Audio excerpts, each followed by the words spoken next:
Oh, I came so close to getting stuck in the elevator at the garage, That's my previous fear. Oh, and there's no AC. that's all right. We'll set it on to that fear. It was just not moving anywhere. Oh, okay, yeah.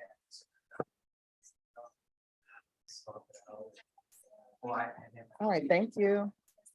And I got you a clean copy. Thank you so much. I appreciate that. All right, thank you.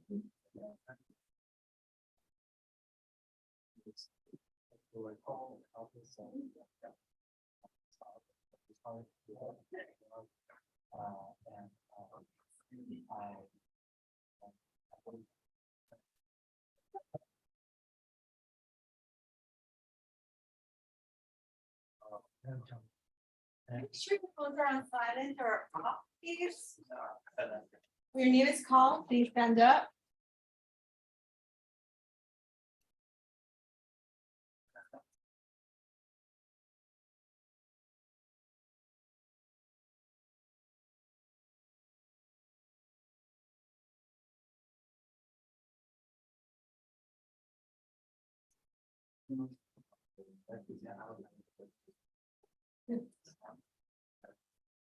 All right, everyone, I'm going to call the docket.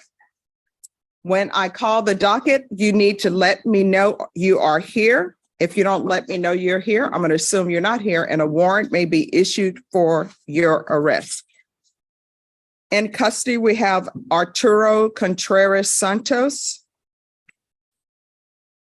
Michael Robertson, Angel Cruz. Angel Cruz.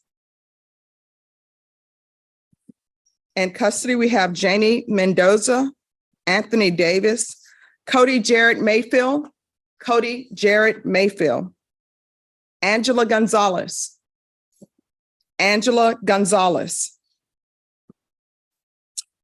Looks like it's not going to be a great day today. In custody, we have Rogelio Sanchez, Sean Aaron Smith,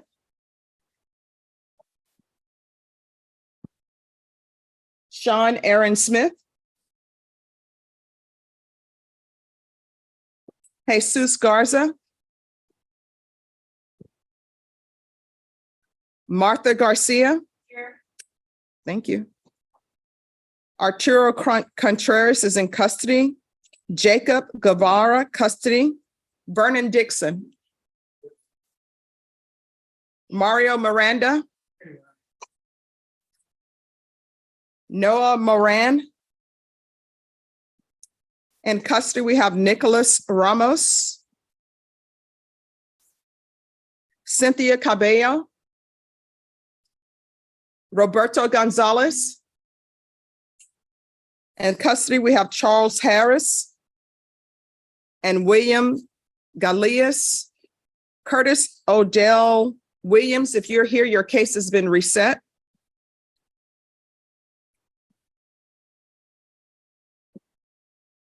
Jordan Robbins, John Sanchez, Katrina Mendoza is in custody. Anthony Jesson, Donta Walden, and Beasley Magallanes, and Christopher Medina, that's at 11. Christopher Gonzalez.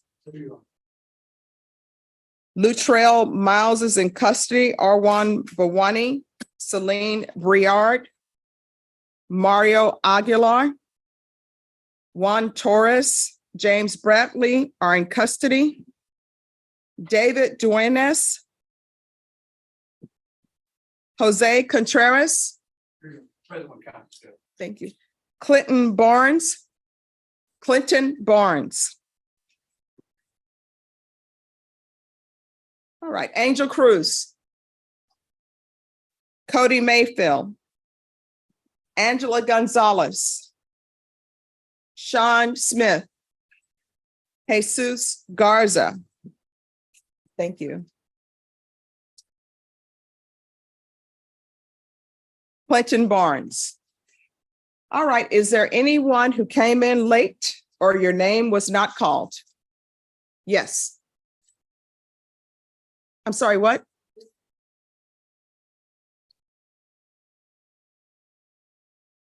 Do you know who your attorney is? Do you know your case number or SID number? All right.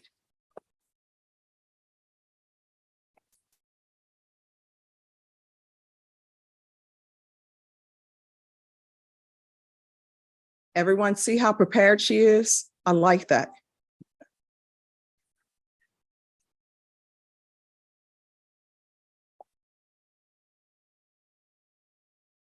One zero zero two eight. All right, thank you. Just have a seat and we'll make sure that he's called, okay? Anyone else who came in late or your name was not called? All right, everyone, today is a great day because it's what I call pre-Friday. So everyone be kind to each other, confer with kindness in your heart. Do not approach the court unless you confer with the state and confer with your client. If you ask that your client is brought out by the deputies, do not leave once that's requested, because for security reasons, there can only be so many inmates brought out. And if your inmate is out here and you leave, that means that one of your fellow attorneys' inmates cannot be brought out. On this side are the files for criminal trial division. On this side are the files for family violence. Do not approach this side asking for a reset or continuance. I'm the only person who can give that to you. Does everyone understand? All right, please confirm.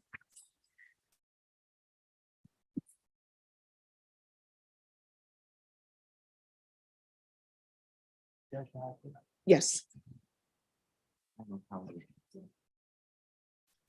Gosh, thank you so much. Okay, you know what? Let them know that nobody's to touch them until we touch them. Okay. And tell your mom, thank you so much. Yeah, absolutely. She looks great. Oh my gosh. Okay, I'm loving your mom already. She's great. I'll bring her down. Yes, please do. His mom is a baker. I like it. It's dangerous for me. Okay. No, Caroline is out, but there's another clerk who's back there. So she's out for the week on vacation, I believe. Oh, good deal. Yes. Thank you. You're welcome. You Diana, can you make sure those are hidden for us? Because you know, people will just come in, oh, hi, and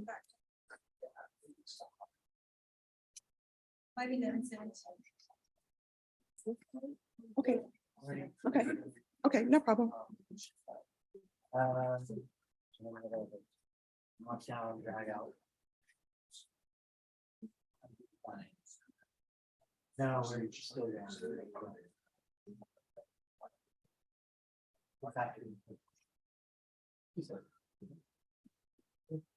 Let's see.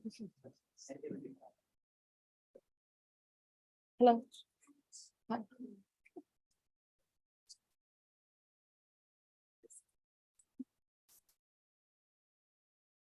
Okay. Oh, you know what? I will let her come up.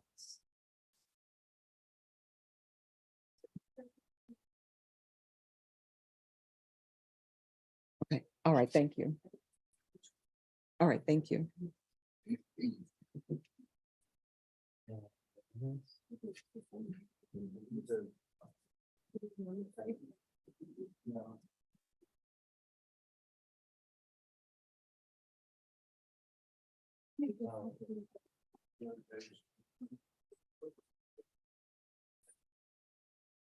Oh, and can I see the file on Santuan Wilson, please?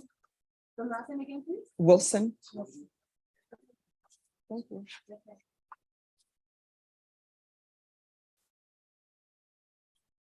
All right, Norma, I need a new date for Santuan Wilson.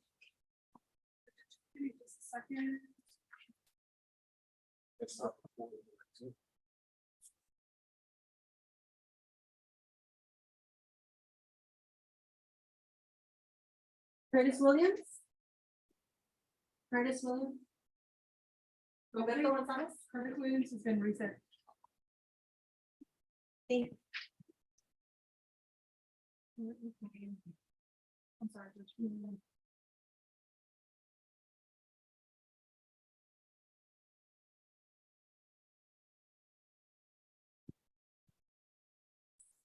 Thank you.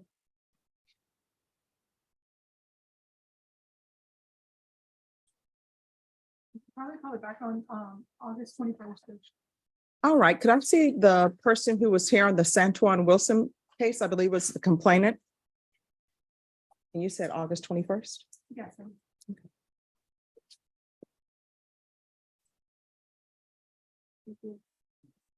Hello, Hello, good morning. good morning. All right, I know you're here for sentencing on that case today, Yes, ma'am. but his attorney has requested what is known as a competency evaluation. Okay. So what that means is that a psychiatrist will see him and see if he's competent to go forward. So he has to be examined by a doctor, and legally that must be done. So we're going to recall it for August 21st. Yes, and if the evaluation is not done by then, because I have no control over that, they have to arrange a doctor to see him. We will definitely let the state know, or the state will know before August 21st, and his attorney will know. So that way you won't have to come down. Okay. And state, if you want to confer with the defense attorney, if you're at work, if the defense attorney has no objection, you may be able to appear by Zoom. Okay, that's fine. Thank you so much. All right, you're welcome. Thank you, Judge. You're welcome.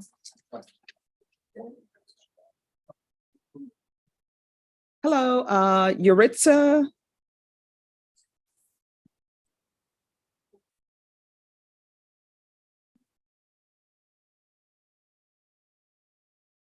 That's the complaining witness on the John Forrest Rivera case. This continued for sentencing today. Okay, and what's her full name? Yaritza Rivera. Gonzalez. Yaritza Rivera Ortiz. I'm sorry. Rivera Ortiz.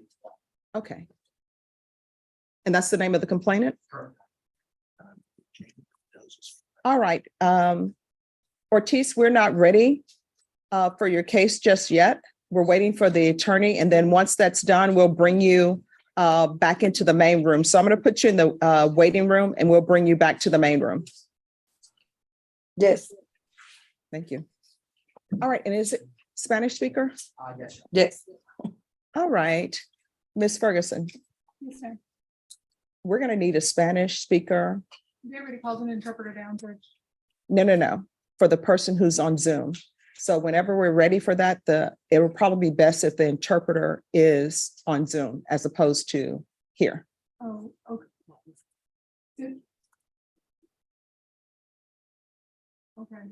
Maybe- Is that for this case now? I have no idea. I just came in and then I was still. Okay, yes, that's fine. We're going to do an interpreter by Zoom. So see if they're available by Zoom. So just give us a moment.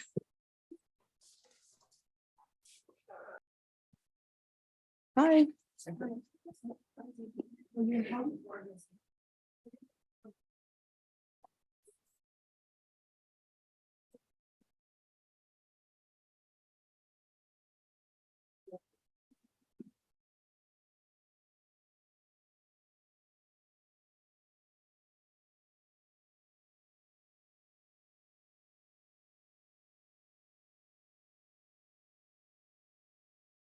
The steps would answer the question too. Yes, sir. If you look at the steps, you just have to use master and that might say, we're trying to figure out.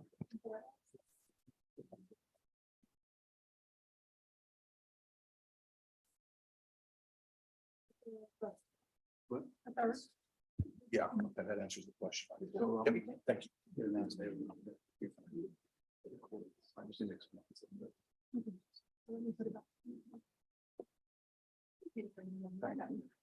They're bringing him out.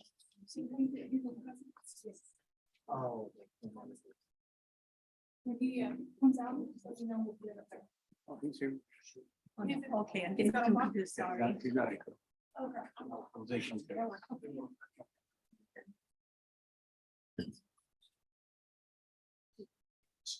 Jose Contreras.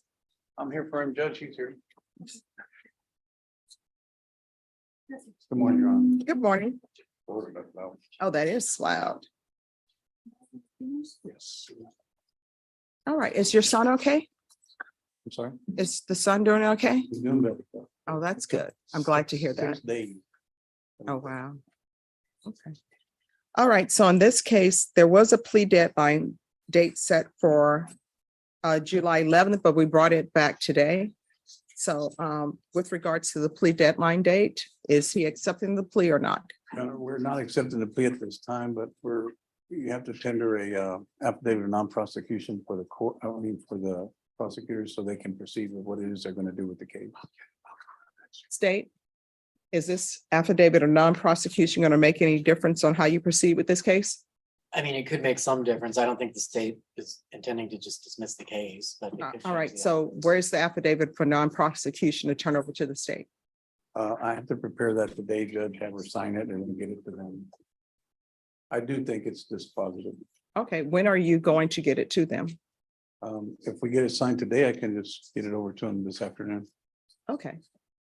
All right, so what we're gonna do, Norma, I want this case brought back on the 17th. That will be your last plea deadline date. Yes, ma'am.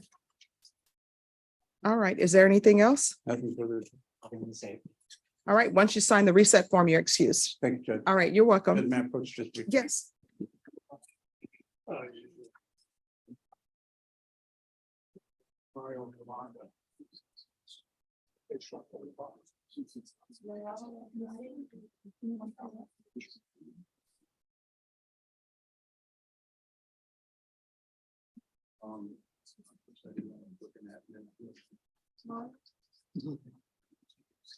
Oh, please do. I would love to see those. Motion in there for psychiatric examination. Mhm, There's no results on it. mhm. Please do. Please bring them by. Yes, sir. How many questions? That's something. Mhm.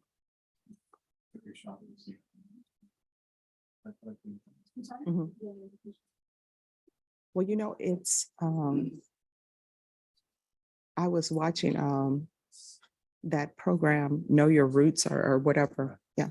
And so one lady was on there and some of it is just shocking to see where you have a mother with their child and somebody buys the child and then they're separated and it just really hits home for you. Who's the lady? Mhm.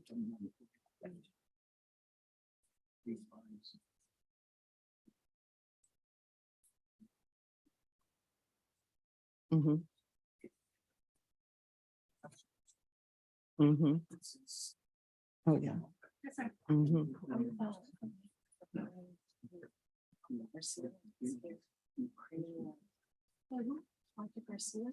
Mhm.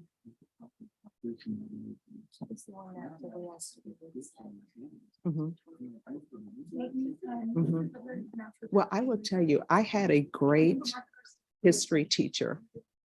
And people are shocked. My history teacher was a white lady, right? I'll never forget her. She was so awesome. And she would always tell us, "Ah, this is the history book, this is what it says, but we're going to dig deeper."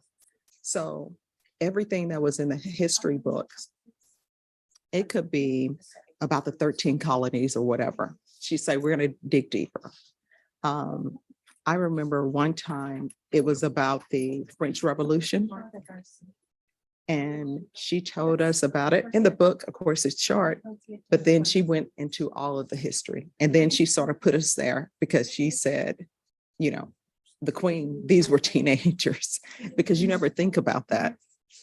And she was talking about the ride, the carriage ride, and that all they had to do was get to the border, but they were making stops. And the king, you know, poking his head out of the carriage, and everybody knew it was him because he's on all the money. Yeah. And then she was telling us how the queen wanted to stop to have lunch because she couldn't eat lunch in a moving carriage. Whereas me, I'm thinking if my family members are saying, Stephanie, just get to the border, we have troops there, but we can't cross over and you'll be safe. I would say, we're not stopping. I don't care if this carriage ride is 12 hours. We're just going. And if something happens to the horses, we're getting out and run. So, yes. Mhm. Well, and then they're still trying to figure out, were all the children murdered or did something happen? Because supposedly they were trying to keep the prince, or I should say the Dauphin, and just have a regent for him. But then they're saying that maybe he got sick and died. But my history teacher, she actually had some of the speech that the Queen said, because they were trying her for a host of things. And one of the things they were trying her for was incest with her children. And so they said when she gave her speech, you know, Yes. to the people on the panel, all of them were in tears, but they still were sorry, you know, gotta behead you. Yeah. Okay, awesome. Yes, I'll be here. You just tell me when and I'll make sure I'm here by 8:30 because I want to see that. Okay, awesome. Oh, thank you. Thank you so much. Okay. All right. Have a good one. Approach, Your Honor. Just one second. She wanted to approach first. Hi. Oh, you can come around. Good morning. Good morning. Martha Garcia is on my docket this morning. She was accepting the Mhm.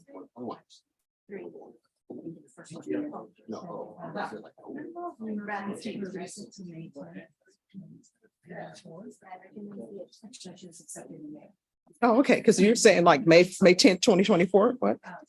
I left her paperwork on. Yeah, she was accepted in May.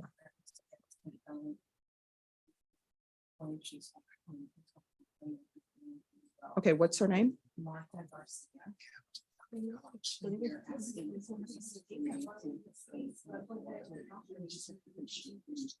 Oh, well, I'll tell you, I'm not going to give a reset that long because I like to get updates on how they're doing. So could I see the file on Martha Garcia? With the mental health court judge. Okay. It's in the 379. Oh, so here's the thing, since this has been transferred to the 379, Yes. they're actually, that judge will actually be in charge of her court dates and everything. Okay, I remember that's. Mhm. They kind of just manage that separately. Mhm. And usually what happens is the courts that. Sorry, but I forgot to sign this reset. Okay, thank you. All right, Ms. Ferguson, Yes, ma'am. on Martha Garcia, she's been accepted into the mental health pretrial diversion. Correct. But I like to get updates, as you know, they want it reset for next year. Yeah. So reset it for 60 days. And what you can do is if you will send me an email, give me an update on how she's doing. And if everything is fine, then we'll reset it for another 60 days. So I'll do it at 60-day increments, but I need to know how she's doing. Yeah. Okay. So you just want an update every 2 months? Or Yes. one? We can do it every two months, but if you see that there's an issue that's happening, then let us know. Okay. Okay. Yes, she had to. do some- Like Bexar. Does she, I mean, every 60 days to reset it or? No, she doesn't. You can do it. All right. So Ms. Ferguson, on this, if you'll put it down for a 60-day reset. Thank you so much. And who do you have, Mr. Sawyer?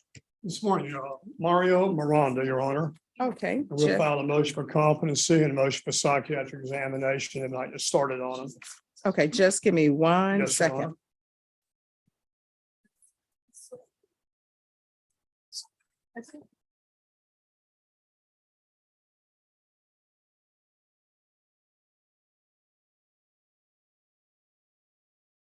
Oh, we have the interpreter.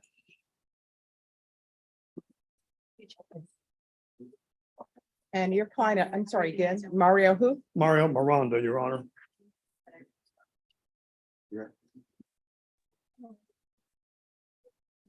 All right, when was the competency filed? What was that file? It should be in the file. I'll have both motions there in the file.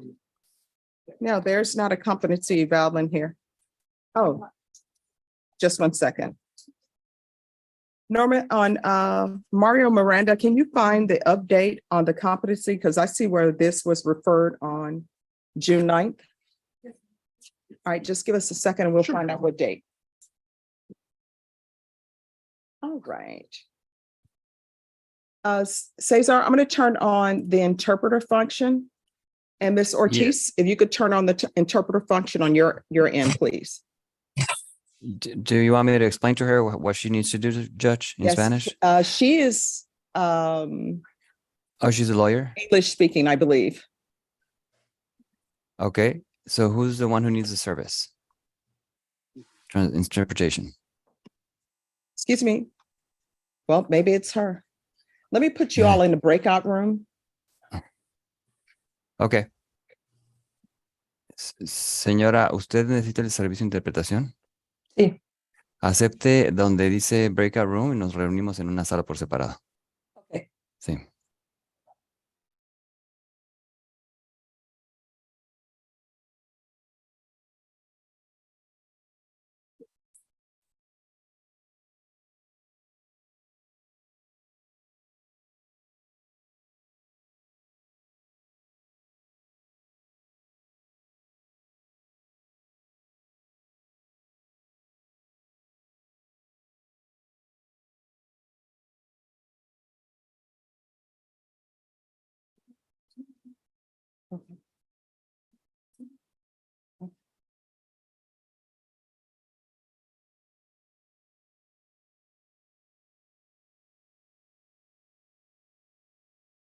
All right. So Ms. Ferguson, when should this be recalled? I can do. And is your client in custody? Mario Miranda, come forward.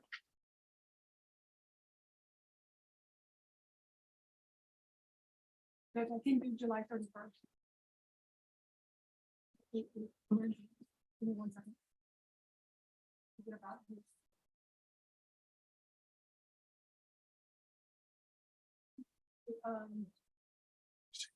I can do August 31st. All right.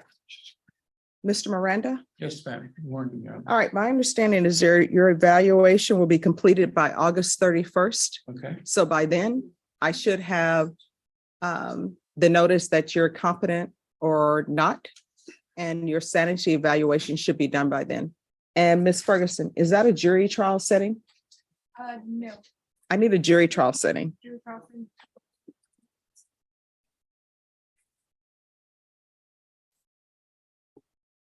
And who is the prosecutor on Mario Miranda? Yes. All right, For her for the city, right? all right. It's, yes. Yes, sir. So how long will this jury trial take? Approximately 3 days, Your Honor. Okay, 3 to 4 is about right, Your Honor. all right. I can do September 5th. All right, your jury trial date is going to be September 5th. The information with regards to your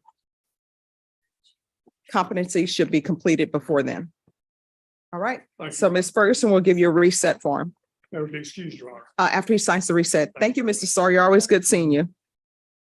Always a pleasure.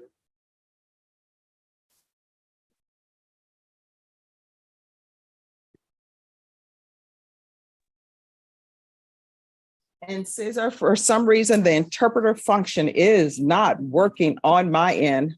Really? Okay. Yes, so we're gonna have to do it old school.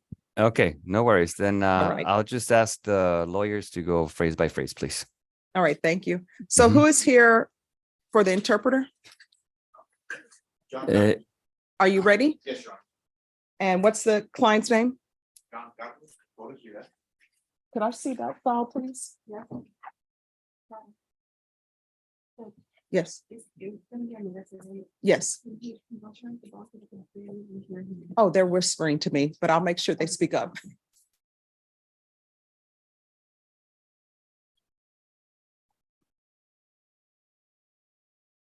Your Honor. Yes. So the defendant does not need the service, but the person, Ms. Ortiz, right? Do you want me to Yes. call? Do you want me to call her on the phone so I don't interrupt you guys and I can? Oh, that would translate be everything? awesome. Thank you so much. Yes, let me ask her for her phone number. ¿Cuál es su número telefónico, señora, para hablarle por teléfono? Está en silencio su micrófono. I can put you all in the breakout room so she can give that to you. Okay. I mean, So thank you, everyone doesn't know what her number is. I hear you. Yes, Your Honor. Thank you very much. You're welcome. Píquele a la sala, por favor.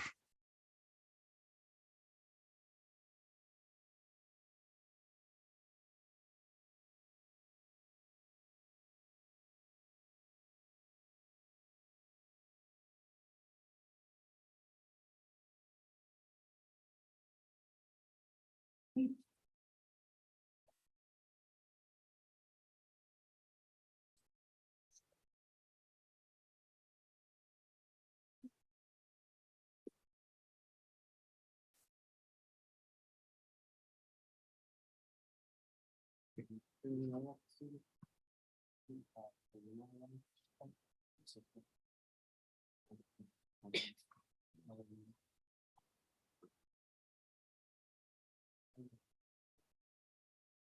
were you all able to check to see if mental health court would accept him or no? I think that the referral was made Tuesday, Your Honor. Right, did you receive a report? I haven't received any. Okay, Your Honor, he hasn't been seen yet by mental health court. I believe we can come on Tuesday, mhm. so he hasn't been seen quite yet. All right. Well, all of this may be for naught, but at least we learned that the interpreter function is not working. On Tuesday, Your Honor, if I you mentioned that if he is accepted into the program, that you would sign off on a trial. Yes. Okay. So when, I can double check. can you see if they can expedite it? Because let them know he's in custody. Yes.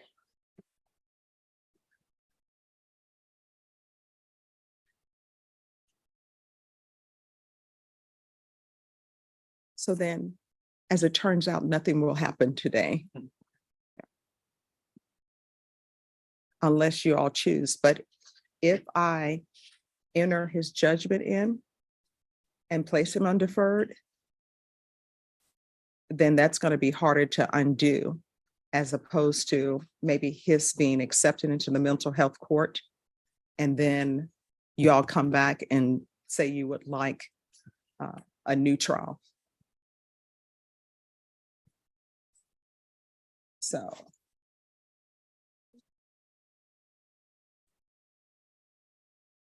So she's, Mr. Torres, she's going to let me know when they will get the mental health evaluation done. And hopefully it will be done soon.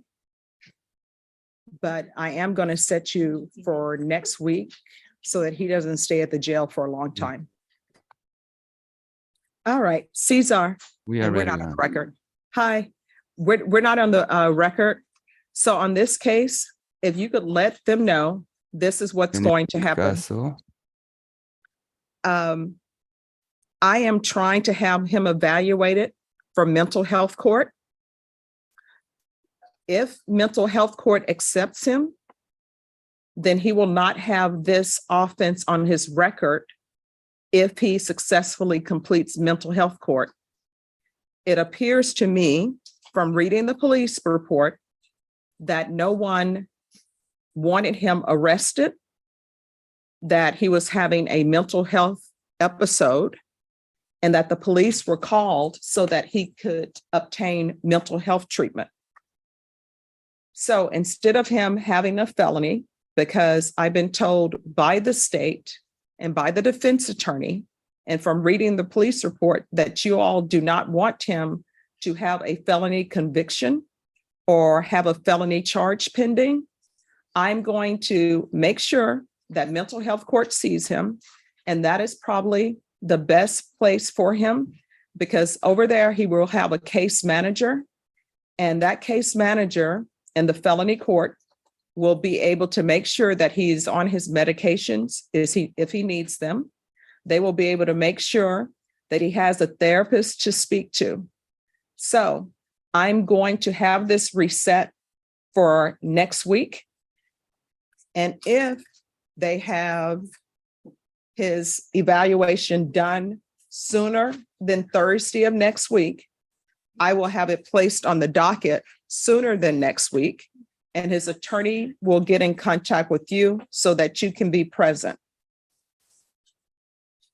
And I've explained this to, I believe it's your son. I've explained this to him. So I want to make sure that you understand what is going on, and the fact that in this court, I'm trying to move things as quickly as possible, but I don't want to move them so quickly till we have another episode. And then it may be a charge that the court is not allowed to do what I'm doing now. Okay. Do you have any questions?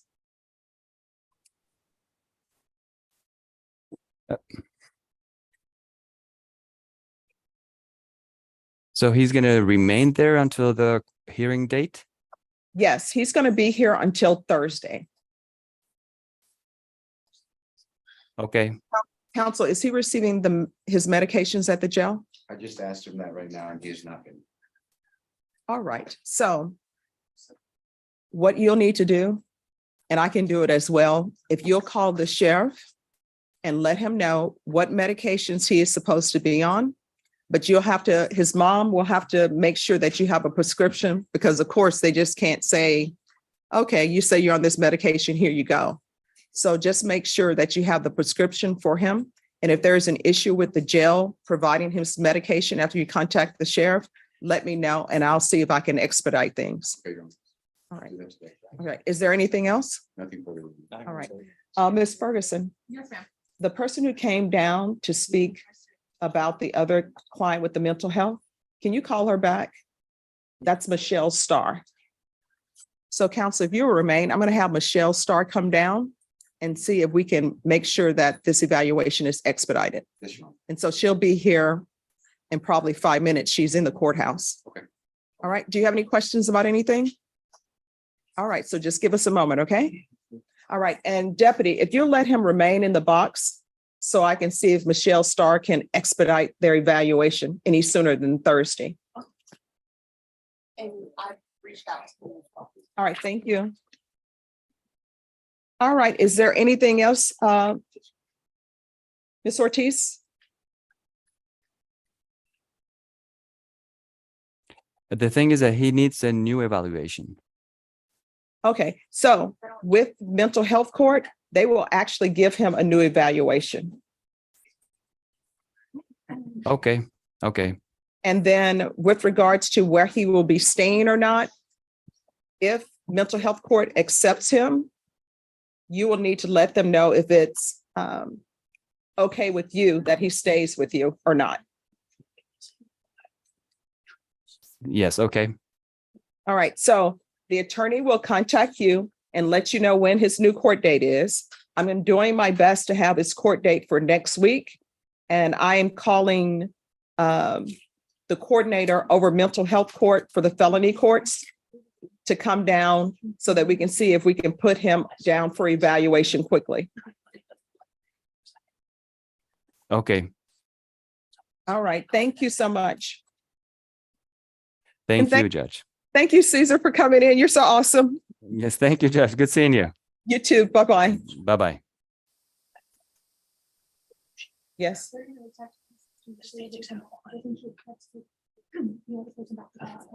Okay, all right, thank you.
Is that Amy Owen?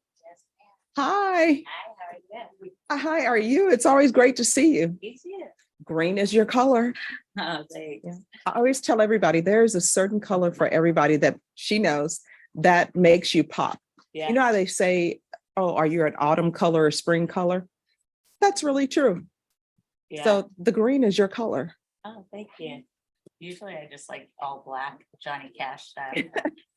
Hey, My mom told me like, you're gonna have to put a pop of color into your wardrobe. And I'm like, did I really have to? hey, as long as it's not a ring of fire. Yeah.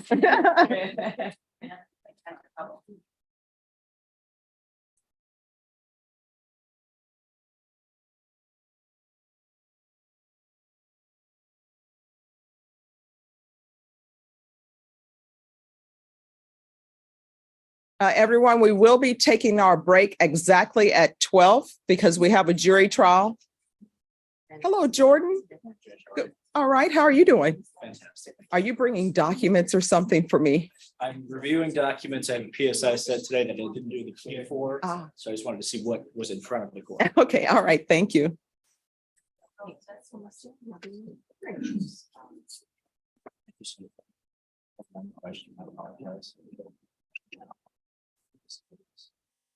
Prior to, we should have filed a motion this year. That's a title motion. Yes.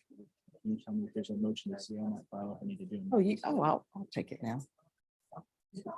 Oh, and you know what? If you just tell me the room number, because I see the password stays. Okay, thank you. Well, you know what I usually do? Sometimes I just go in and see, and I see you always put the date down for yours, so. Okay. Watch, one day the password number is going to change them. Thank you very much. Appreciate it.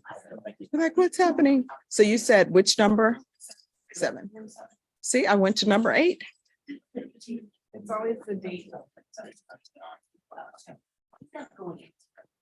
We are in.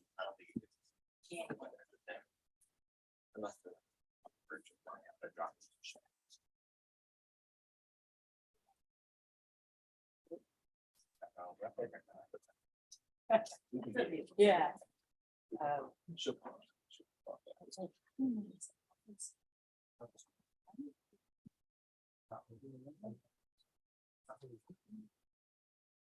Deputy Laura, does it feel like it's Friday's Eve? Because it's Friday's Eve. I know it's hot. They will do nothing for the AC. Who's here on Clinton Barnes? I am your honor. He did not show. He did not show. That's correct, your honor. And I've spoken to the bondsman and I spoke with his mother and nobody has spoken to him lately. We don't know Okay. where he is. All right, we're going to go on the record. So everyone, please whisper. Court is calling 2023 CR 4301 and 2023 CR 4302. State of Texas versus Clinton Barnes. Can I have parties announced for the record for the state? Hank Wilkins for the state, Your Honor. Sharon Thorne, the defendant. All right, this case was actually called on July 10th. Well, each case was. The defendant was a no-show. The court gave counsel a chance to get in contact with their client and had the case scheduled for today, which was at 9 a.m. It is now 9:42 a.m. The defendant has not made an appearance. Deputy Laura, was an announcement made for Clinton Barnes? Yes, Your Honor, and there was no answer for it. All right, defense, have you had any contact? No, your honor, I spoke to the bondsman once more and she had indicated that she was trying to reach the mother because his phone number is not working. I spoke with the mother this morning and what she told me is that she does not know where her son is. She's not had contact with him. So I do not know where my client is, your honor.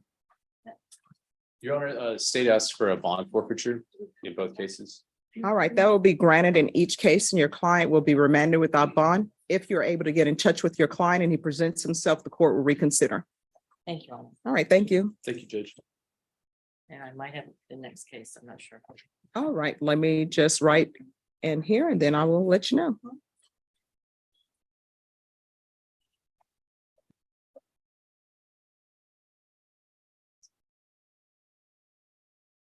Morning, Judge. Good morning. Hi. I'll be popping in and out. I've got a setting 379. Okay.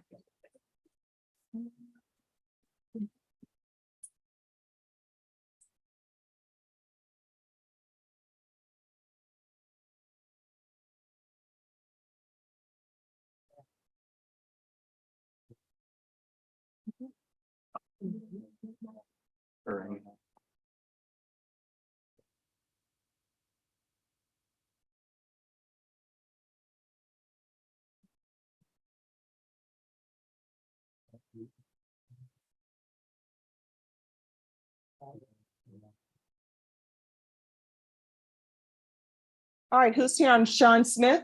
I am your honor. Go next.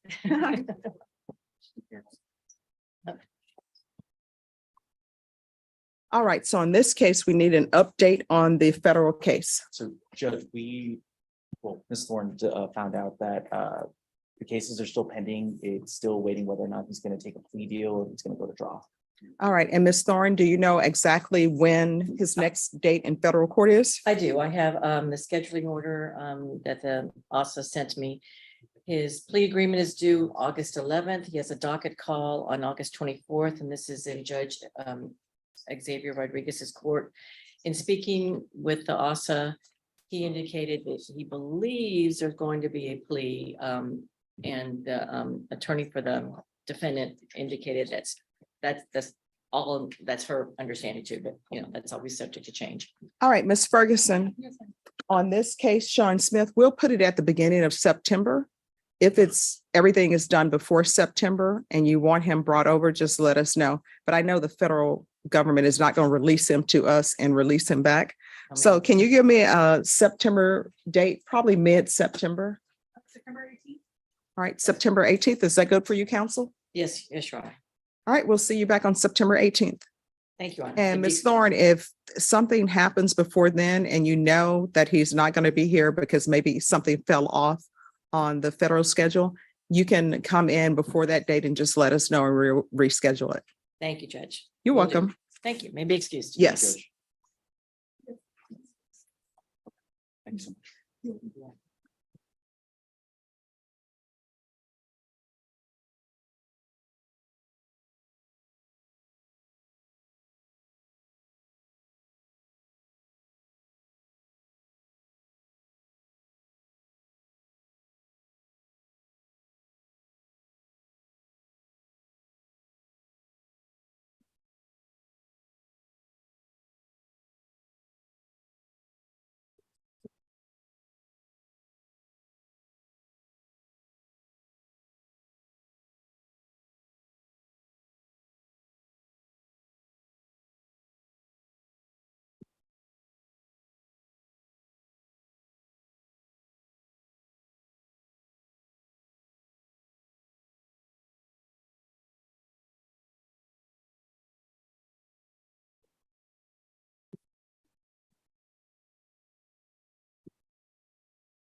All right, who's here on Janie Mendoza?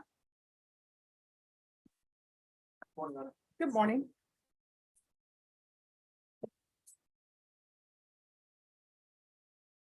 How are you doing today? Well, how about yourself? Oh, I'm doing okay. I cannot complain. All right, court is calling 2016 CR 11778, State of Texas versus Janie Mendoza. Could I have parties announced for the record for the state? Hank Wilkins for the state, Your Honor. John Robertson for Ms. Mendoza. And are you Ms. Mendoza? Yes, ma'am, I am. Showing you what's entitled motion to enter adjudication of guilt and revoke community supervision.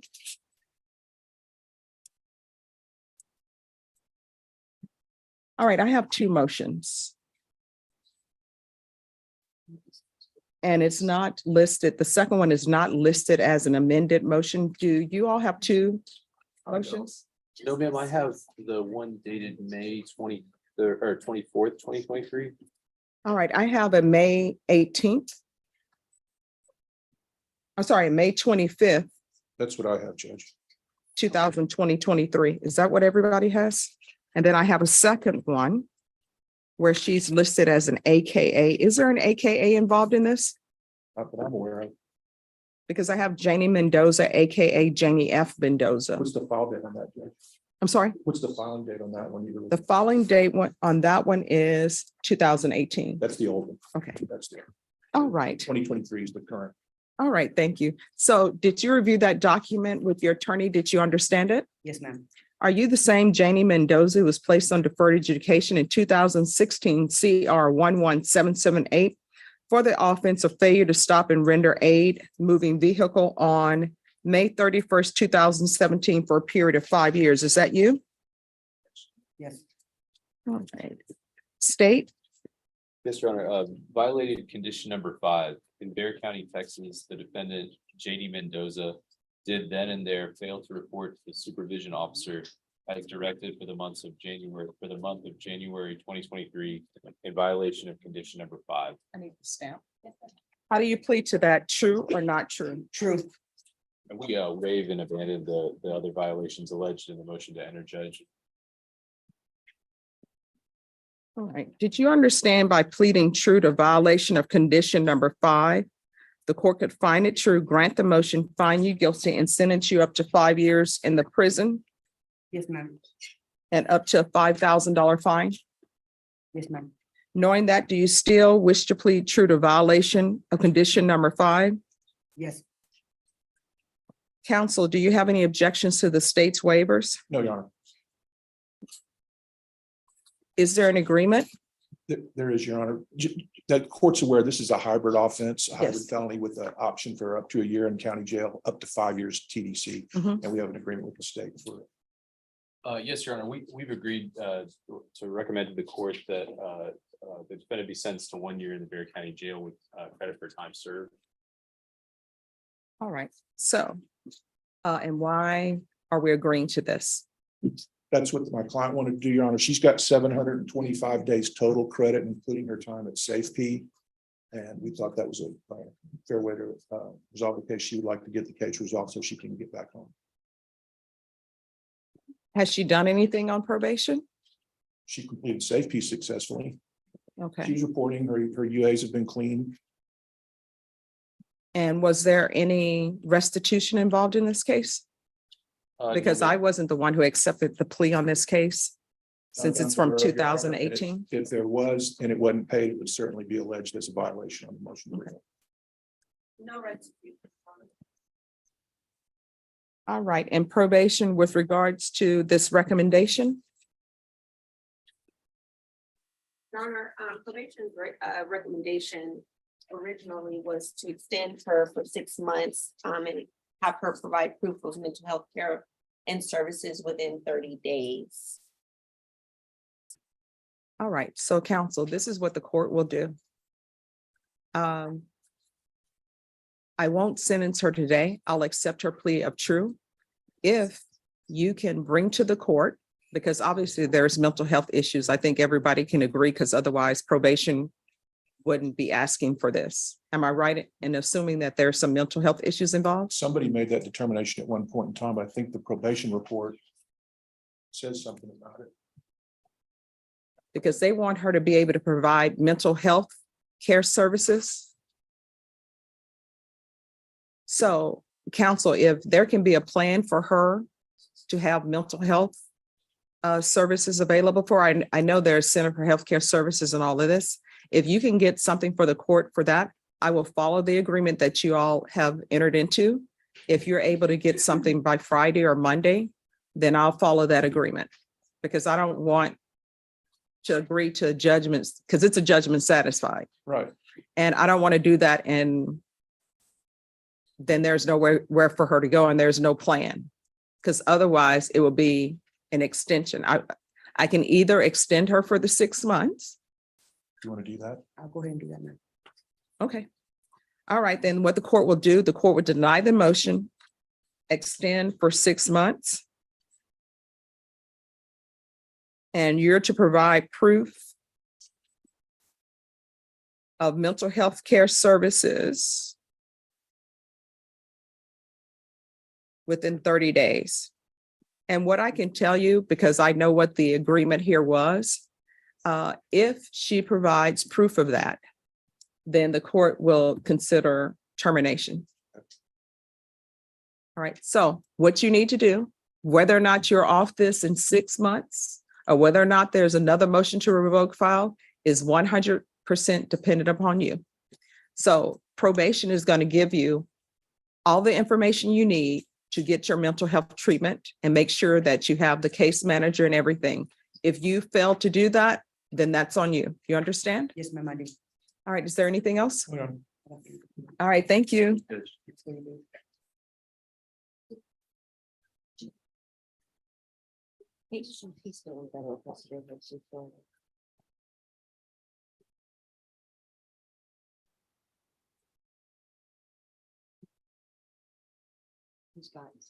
Who's here on Briere?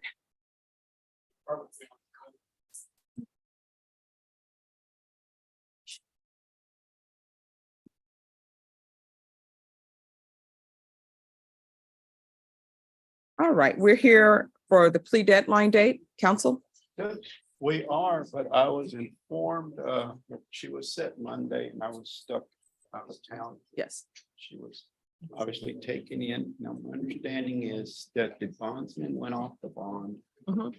But also, according to the ADA, there's a new charge. She has not. All been right, who's the magistrated. prosecutor on Celine Briere? She had not been. Oh, just a second. Yes, Yes, Your Honor. what is the new charge? It's endangering a child. Apparently has not been magistrated. All right, so what is going to happen with that case, and has the defense been giving access to the discovery on that case? The state was just made aware of that defense hadn't been assigned in that case. I can print off the defense report for defense to review. The state can't quite say yet what will happen with this case. It is still being reviewed and intake. Okay, Case. Ms. Ferguson? I need a 30-day reset on Briere and council with regards to the bond issue. You need to file a motion and it'll be referred to Judge Nahara. Right, and that's on the new case or this? On whichever case, on this case and on the new case. He does the bond hearings. All right, Ms. Ferguson, what date? August 14th. All right, we'll be back on August 14th. Is there anything else? Judge, thank you. All right, thank you.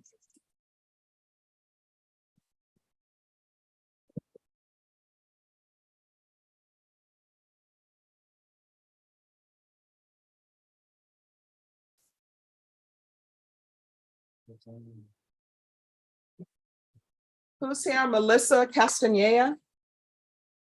I know I butchered that name. No, Ms. Casimiro shouldn't be up there. You can send that back.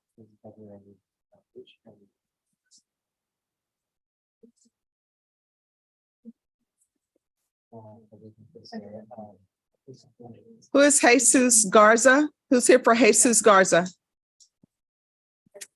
Where's Jesus Garza? He is in federal custody still. Still, Judge. All right, so what's the update on federal custody? The last time I talked to, you may know more if you talked to the feds, I don't know. The last time I talked to Paul, they hadn't even worked out a deal yet and he's in Oklahoma. Yeah, in the last update, he was in Webb County. It's still in detention facility awaiting Oh, so he's back from Oklahoma now? from in Webb County. Okay. Yeah. Well, that's, you're So- getting closer. That's the update that we have at this point, Judge. I mean, we just don't know how fast they're gonna move. So he's in Webb County now. I guess he must have been moved from Oklahoma to Webb. I didn't know that. I don't know that Paul knows that. Mhm. That was our last update. All That right, was like in Ms. Ferguson, can you set this in September, please? Jesus Garza, mid-September. All right, we're gonna come back on September 21st. Hopefully we have more of an update. Yeah, Judge. Sorry Thank you, about that. Judge. Thank you. Sure.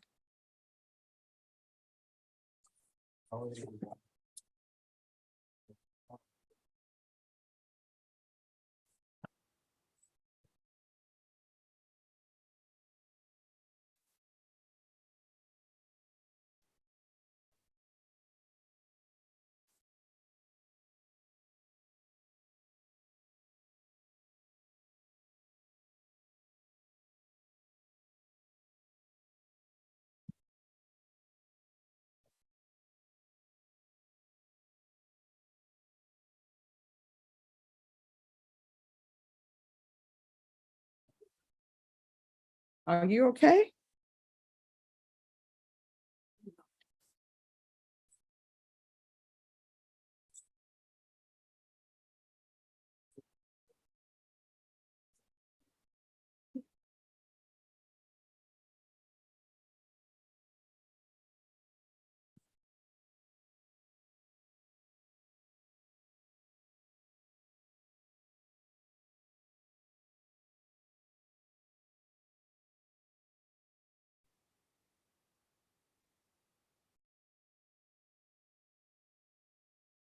Who's here on Arturo Santos Contreras?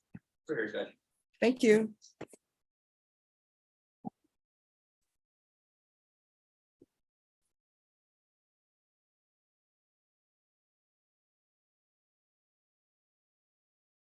And I believe there is only a plea to one case. Is that correct? Yes, Judge, 5 counts on 1 case. One thing that, so I took over this case, the plea was done by Denise Hairston. Mhm. Reviewing the paperwork she turned in, due to the nature of the content, I spoke with defense. We're gonna file a motion to seal with the case, to seal the exhibit that's attached to states 1A in the manila folder, just due to the content of that case, and defense has no objection to me tendering this motion to seal it. That's correct, Your Honor. All right, so we're going to go on the record. Court is calling 2023 CR 5260. Could everyone please whisper? State of Texas versus Arturo Angel Contreras Santos. Could I have parties announced for the record for the state? Jordan Brown for the state. Defense? Cesar Montalvo, for the defense. We're ready. And are you Mr. Contreras Santos? Yes, Your Honor. All right. And state, do you have a motion?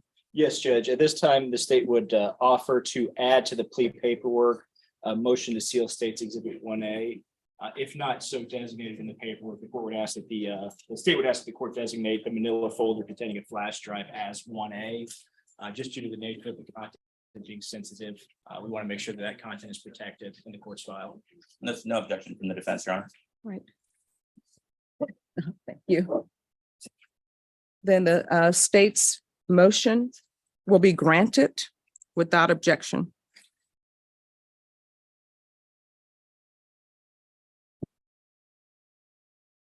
All right. Mr. Contreras, you entered a plea on June 20th of no contest to count 1, no contest to count 2, and no contest to count 3. The charge was possession of child pornography in each count. According to the plea bargain agreement, and also no contest to counts 4 and count 5. According to the plea bargain agreement, punishment is to be assessed at a cap of 10 years in the prison. The state is opposing your application, and they are taking in consideration 2022 CR 11150. Have both parties had a chance to review the PSI report, state? Yes, Judge. Yes, Judge. Defense? Yes, Judge. Any objections to the PSI report, state? No, Judge. Defense? No objection. Any witnesses, state? No, Judge. Defense? Yes, Your Honor. We have 2 witnesses. All right, call your first witness. Your Honor, at this time, we call Dr. Michael T. Jumis to the stand. All right, Dr. Jumis. And if you will step to this side over here, sir. And he can, And Your Honor, we have some stipulations, but once he's sworn in, we'll read them into right. the record. Good morning. It's always nice seeing you. Morning, Judge. All right, so just so the record is clear, I know Dr. Jumis.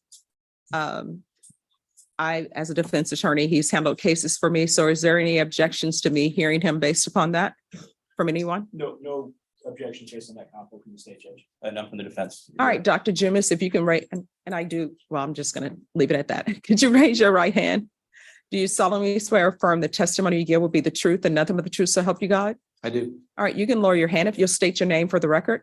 My name is Michael Thomas Jumis, Jumes.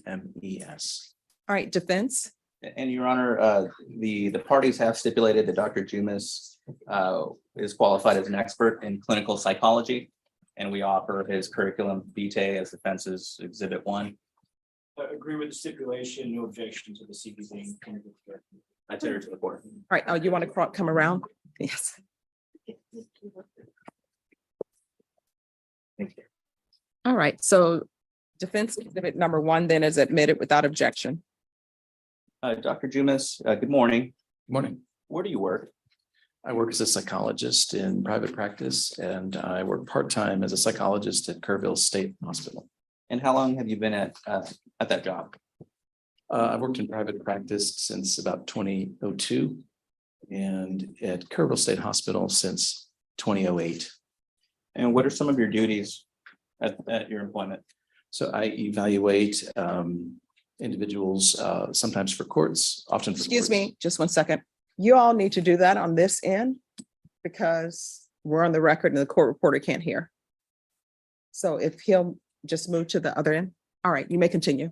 I conduct evaluations for courts and for the Kerrville State Hospital to consider clinical and forensic mental health issues. Thank you. And in this particular case, have you met my client Arturo Contreras? I have, he's standing to my left.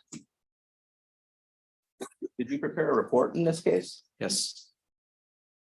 Your Honor, at this time, I offer defenses two entitled Privileged Psychological Evaluation by Dr. Jumis. No objection. Defense exhibit number 2 is admitted without objection.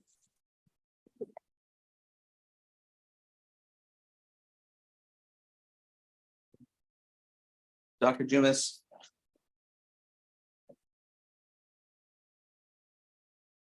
After you completed your report in this particular case, did you arrive at any conclusions? Yes. And what were those conclusions? So I conducted a clinical interview with a mental status examination. I conducted some brief screening testing for cognitive abilities. I spoke by telephone to interview members of Mr. Contreras' family. And I considered mental health factors along the developmental spectrum to obtain an understanding of his lifespan development and its implications for cognitive functioning. And in your evaluation, did you make any specific determinations about my client? Yes, after I reviewed materials, and I identified educational factors, interpersonal factors, mental health factors, neurocognitive factors that implicated a trajectory with better developed better developed verbal than nonverbal reasoning abilities. And those had some implications for judgment and decision-making and problem solving. And given these reasoning, I'll call them disparities. Is that accurate if I say that he had reasoning disparities? Yeah, there were differences. What do you think, in your opinion, how does that impact? Let me back up. You're aware about the facts of his offense or charges in this case, correct? Only in a thumbnail sketch. Okay. Did my client describe to you what he's being charged with? No. Have you been able to review materials such as the charges in this case? Yes. And given your experience and your training, what is this cognitive dissonance or reasoning dissonance? How does that play in how he ended up getting these charges? I think that's a complicated question. My sense is that in his case, he had a growing up experience with some amount of interpersonal withdrawal. He was socially isolated. There was some bullying in his school experience. Those factors we see continuing in his adulthood, a withdrawn individual, somewhat depressed in his style of mood and relatedness, and the cognitive factors in this case involve a better developed verbal reasoning ability, which tends to reflect some linear logic and problem solving processes with a somewhat a significantly different nonverbal reasoning ability. The scores fall in the average range, but for him, the relative difference impacts his ability to sort of see the big picture from my perspective and to understand. And I suspect that those are interrelated with aspects of his development and interpersonal situation.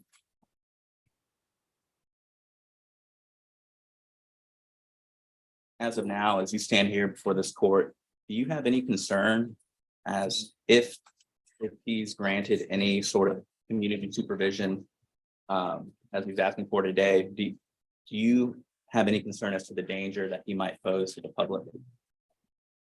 From a professional perspective, Your Honor, I did not evaluate any dangerousness risk factors, and so I don't have a professional opinion on that. Did you perform any diagnostics in this case? I formed some diagnostic impressions based on the data, a depressive disorder versus dysthymia. I had some concerns that there may be an autism spectrum disorder or an attachment disorder or other clinical concerns that would help to understand his current clinical picture.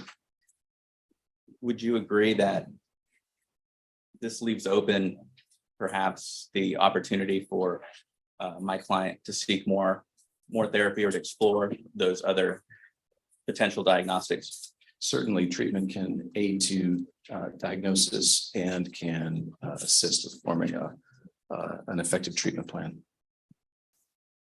Thank you. I pass the witness. All right, any questions? Yes, so do you want me here? Oh, that's fine.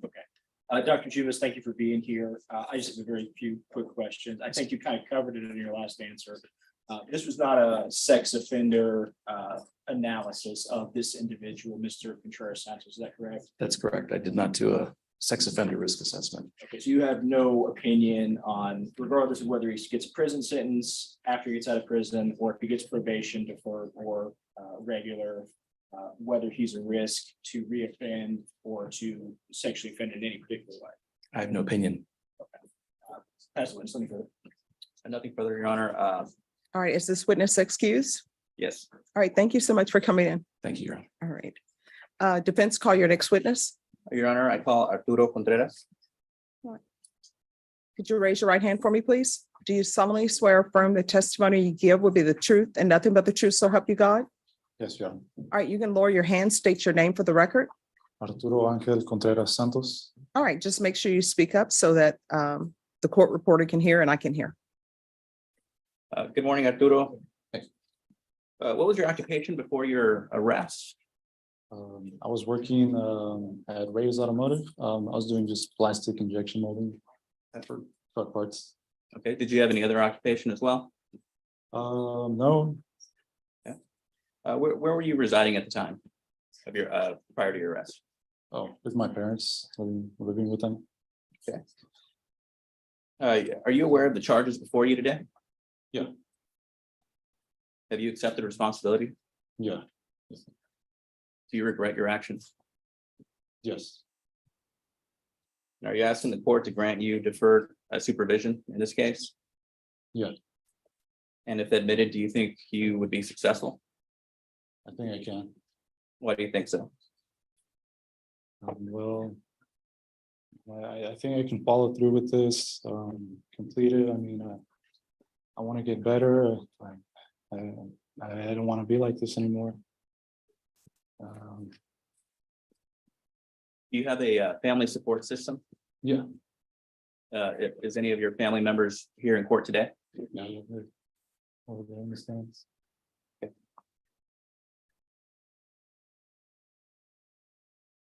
And they've been to each and every one of your settings, is that correct? Yeah. And are they aware of the charges against you? Yes. Has this event hurt them? Oh, yeah. Yeah, definitely. Now, how long have you been incarcerated for? Since October 19th. Would it be fair to say that you've been at the county jail for 268 days? Yeah. Have you, in your time while incarcerated, have you been disciplined in the jail in any way? No, not at all. Have there been any problems while incarcerated? No, none. I pass the witness. State. Mr. Contreras, I have a few questions, Jordan Brown for the state. How old are you? 24. Okay, so you were in your 20s when what you pled guilty to occurs, is that correct? Yes. Okay, would you agree that having an intimate relationship with a child is inappropriate for an adult man? Yes. Would you agree that child pornography is illegal in the United States of America and in Texas? Yes. Would you agree that you were aware of both of those things when you committed those offenses? Yes. You didn't learn after, you knew that at the time. Uh, You didn't learn it was a bad thing after the fact, you knew it at the time you were doing it, oh, yeah, and you did it anyways. Yeah.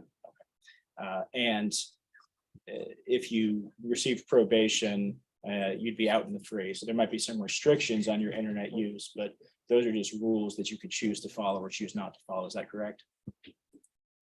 choose to follow all those rules. You would choose to follow them? Yeah. Pass the witness. All right, any further questions? Mr. Contreras, what is your status in this country? A lawful permanent resident. And you're, Yeah. and you're aware that having pled to this case, you expose yourself to removal proceedings or deportation? Yeah. And you're here under the provisions of DACA, is that correct? Yes. I pass away. Any follow? All right, defense, any other witnesses? No, Judge. All right, the court will hear brief argument. State State would defer to final argument, Judge. defense. Yes, Judge, just a few points. My client is 24. He's young. He acknowledges, he appreciates and accepts the consequences of his actions, and he seeks to simply be placed on deferred adjudication, as his application states. There is no criminal history. The PSI also supports this.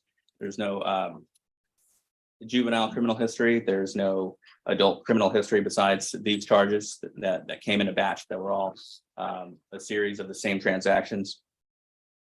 This particular case lacks physical injury.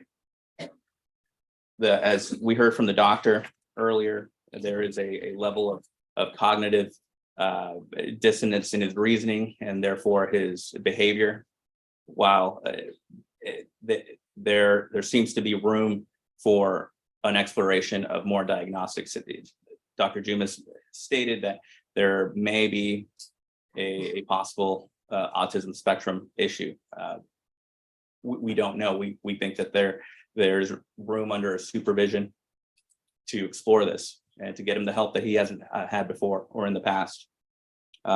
We also have evidence that there's a home support system. His family has been here. They're here now. And I believe that they'll be there throughout this case for him. He's present in the USA under DACA. He's currently exposed to removal proceedings. Even knowing what benefits he could lose, he still accepts this responsibility and he takes it seriously. He has about 9 months in county jail as well. I believe that given these circumstances, he would make a good candidate. While we recognize the egregiousness of this crime and really any crime at the felony level, we still believe that Mr. Contreras would make a good candidate under these circumstances, under these facts. He was gainfully employed as well at the time before his arrest, and he lived a quiet life with his parents. We simply ask that he be given the opportunity in this particular case for deferred. All right, and counsel, at the time he entered into this plea, you informed the court that you believed he was competent and you believe that he was sane at the time of the offense, correct? That's correct. And do you still believe he's competent? Yes, Your Honor. All right, and I only bring that up. I know autism is not related to competency at all, but I just want to make sure for the record that was clear. Understood, Your Honor. All right, thank you. State? Yes, Judge, just to be brief. What we have here is a situation where an individual, Dr. Jumis can testify, give you some clarity on the type of upbringing he had, as well as the PSI, the kind of personality developed, constantly online, engaging with people online, and that's fine and good. But ultimately, Mr. Contreras made a decision to engage with people on the internet. He made a decision to engage with a child that brought him onto law enforcement's radar, as you see in State Exhibit 1.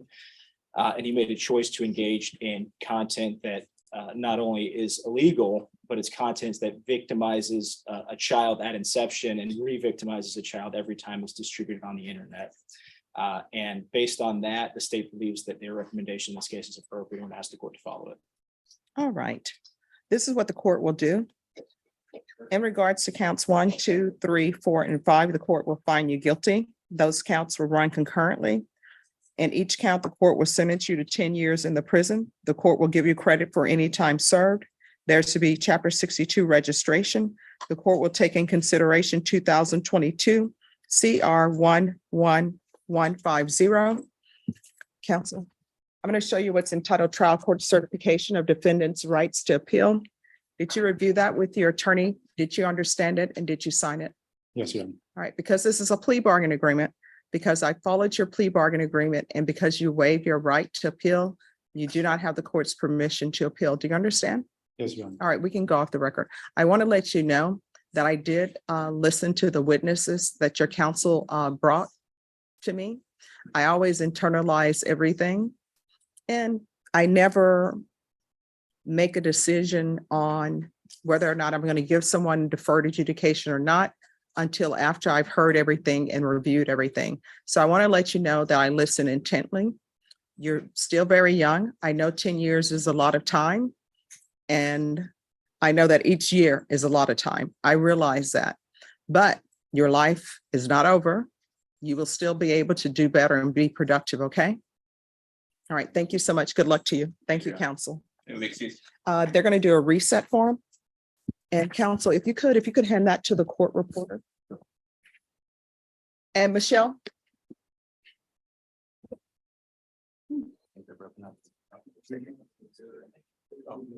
All right, this is the gentleman here. I want to see when we could have him reviewed for mental health court. He's entered a plea, but what I will do is I will allow them to withdraw their plea and do a new motion for new trial if he's accepted into the mental health court. So let me give you the information. Oh, you have something to write it down or you want me to write it down? Oh, here we go. I'll write it down. And I'm wondering, when do you think he'll be able to be evaluated? Yes. I don't know if I can get the slots tomorrow, if she can squeeze it in the schedule, and then- All right. So what would be a good date for us to bring him back? He's here. Yes. Excuse me, counsel. Counsel, this is Ms. Starr to come to speak to you and your client. And she's going to tell me what date. She thinks they may be able to screen him tomorrow, but she's not sure. Tomorrow or Monday, but let me check where he goes. Okay. No, because that's where my kids is at. Okay. All right. Thank you. But I'm going to keep him in custody until he's reviewed by y'all. Yes. Okay. Thank you. But if he's got a place to go, then we can. Oh, no, he does. I think that was his mother. His mother is gonna, even though the mother is on this, he has a home and his mother wants him back. Okay. So we can move him as the dockets and all that. Mhm. He is good to go. We can staff on to say. All right, so what I'll do is, and Thursday, what time on Thursday do y'all? Our dockets. All right, so what I'll do is then we'll set it in here on Thursday and we'll set it Thursday afternoon. And then you all can let me know and he won't even have to come back. You can just file the motion and I'll grant the motion for new trial, or either we can do an oral motion for new trial because the state is saying they won't object to it. All right. Thank you. I owe you a stack of night mag rejections, which I have not filled out yet. Okay. Denise had them filled out, but they're the wrong dates. I didn't do it. All right, as long as you put the This dates. is all things. See, you're so awesome. You put the date down and everything. Yeah. All right. Thank you. Mom still misses you. All right. So Norma, on Jan Carlos Torres Rivera, if we can call him back Thursday of next week, but it'll be Thursday, probably 11:30-ish.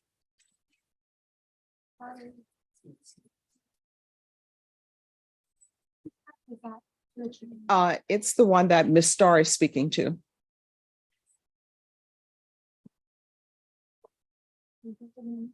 Mhm.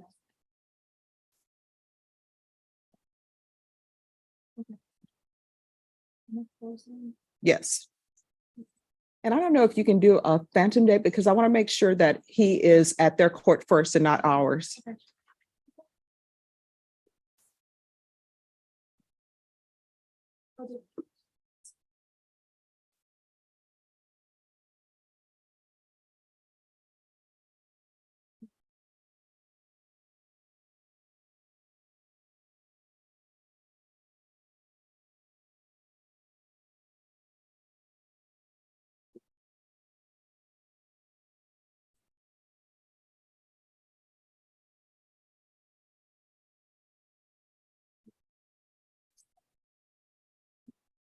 Who's here? And Jordan Robbins?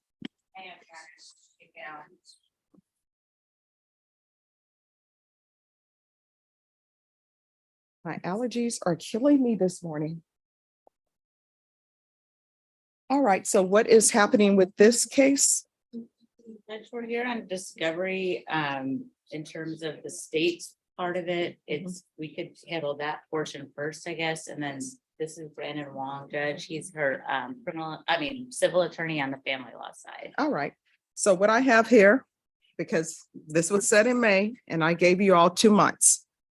So outstanding was therapist records. And we got, Brittany sent me therapist records, yesterday Okay, from Kelly Bernstein. However, the scan is set in such a way that we can't read any. But Travis informed me this morning that they have the hard copy that was accidentally sent to juvenile that they will get, and then I could come up, I guess, and look at them to see if they're more legible. Is there, it's like every other word you really can't read. I think we can do a new scan to try to get a better digital copy of those. all right. And I can speak to the records with the school records. Oh, wait, just 1 second, Okay. because I write everything down.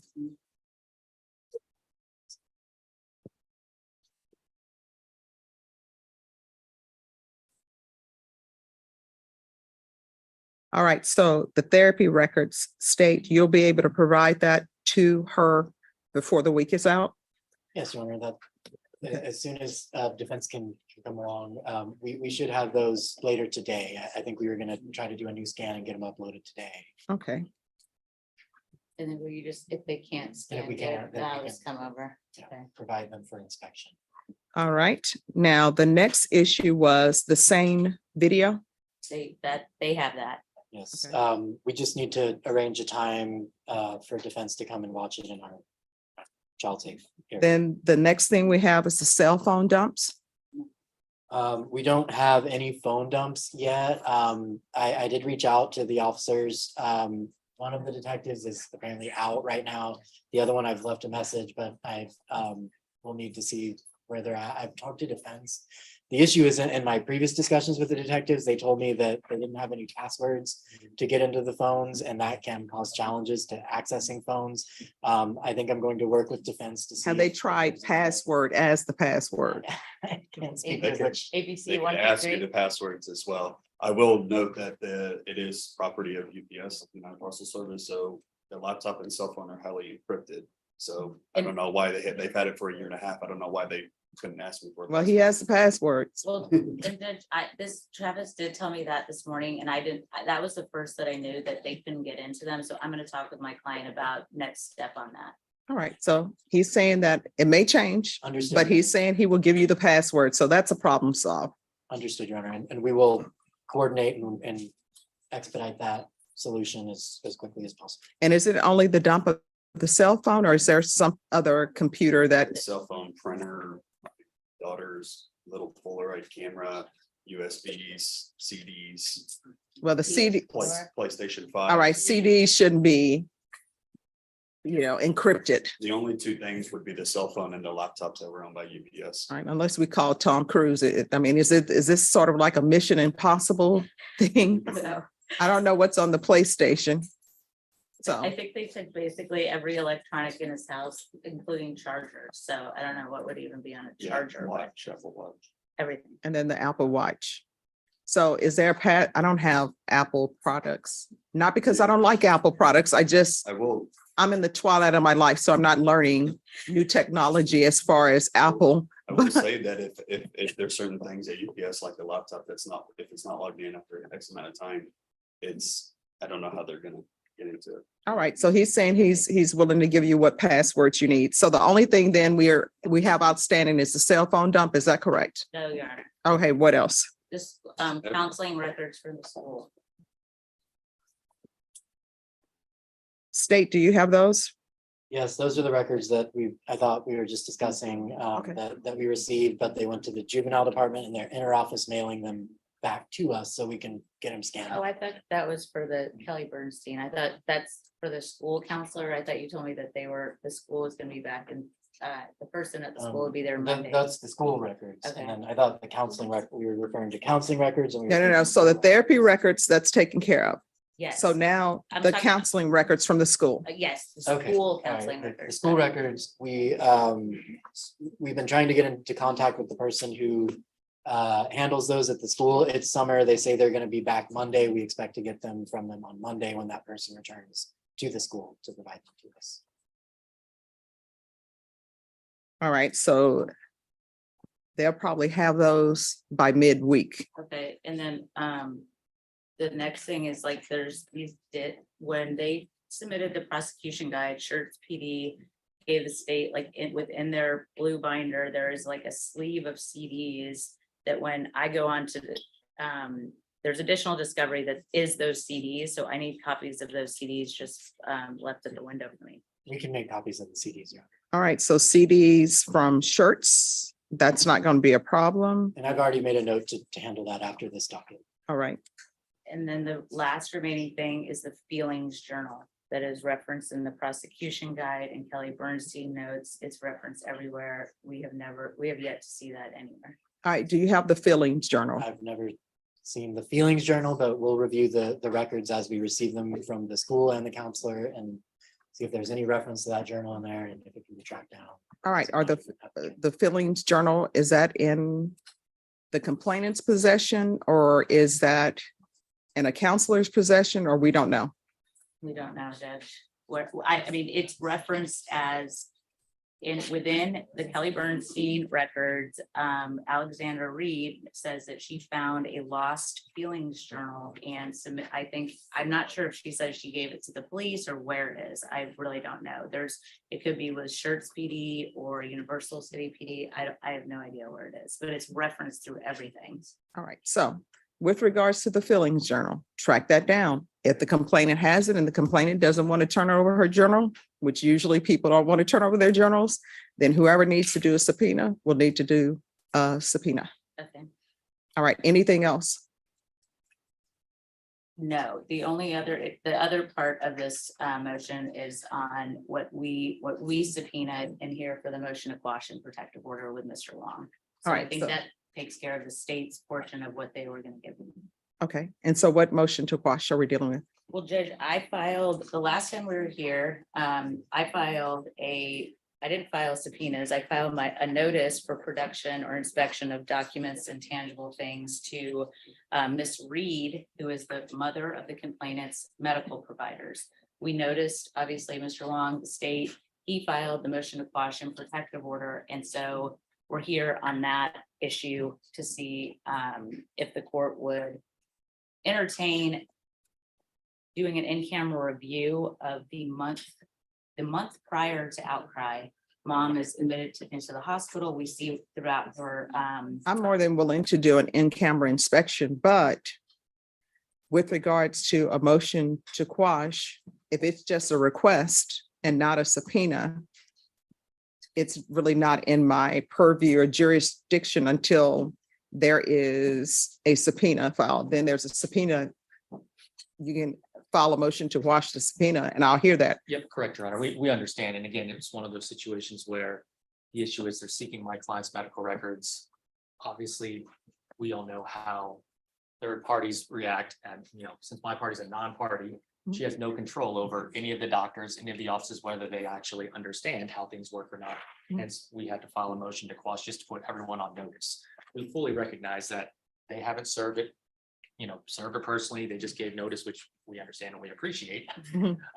But again, Your Honor, we just needed to make sure our motion to quash was on file so the other providers didn't inadvertently decide to give all of her HIPAA related information for her entire life to the defense. And so again. Okay, so I will tell you, once the subpoena is filed, unless everybody agrees to turn over the documents to me without a subpoena, and I will do an in-camera inspection, we can do it that way. Otherwise, a subpoena needs to be filed for the records, and then I can hear whatever motion to quash there is. Okay, Judge, and that was part of our reason to do the 10-day notice, because in the past when we have done, done a subpoena and then opposing counsel or someone doesn't quash or do a protective order, sometimes there's been times where the medical records all show up or they bring them, and I just didn't want that to be the case. I want to do it properly so we could issue the subpoena. I don't think that Mr. Long and I have an agreement about the in-camera review. Right, we'll have to obviously have, So you want a subpoena? we would need a subpoena and we'd have to Okay. have the full motion plot just because they're asking for. No, it's no, not no. limited, you know, No, they're I asking for the understand. entire life. We will see. And maybe if you all want to have a discussion of what he would be willing to allow the court to review, maybe without a subpoena, you all can have that discussion as opposed to he's saying, I'm just taking everybody at their word. He's presenting to the court that maybe somebody wants records from birth to present. So if you all want to discuss that, you can. Otherwise, it'll have to be done through a subpoena. Ms. Ferguson, on this case, I want this recalled in 30 days. The motion to quash, that needs to be set and heard before this next setting, because this is going to be the last discovery setting. And so I would like for that to be done at least a week before the 30-day setting that you are all going to get, so I can review whatever records I need to review, make a decision on your motion. Okay, I mean, we'll probably get that filed today. I mean, Okay. so then is it the same procedure like where we would reach out to Ms. Ferguson and get a date for that? Yes. Okay. All right, Ms. Ferguson, 30-day reset. August 17th. All right. August 17th is not a good day. August 10th. All right, August 10th. Okay. You know what? I'm sorry, Ms. Ferguson. Just set it past August 17th. Yes, August 24th, because you know, the 18th is my brother's birthday. My grandmother's birthday is in that time frame. She's since passed, but we always go to the cemetery, put flowers down. That's why I'm going to be cremated, because don't need anybody to make sure that the grass is cut and the headstone is cleaned. Sorry to be so somber, but that's my plan. All right, so we'll be back on August 24th for your case, and then you all will arrange a date to come back before then. Yes. And after you sign the reset form, you all are excused. Thank you. Your Thank Honor. you. Thank you.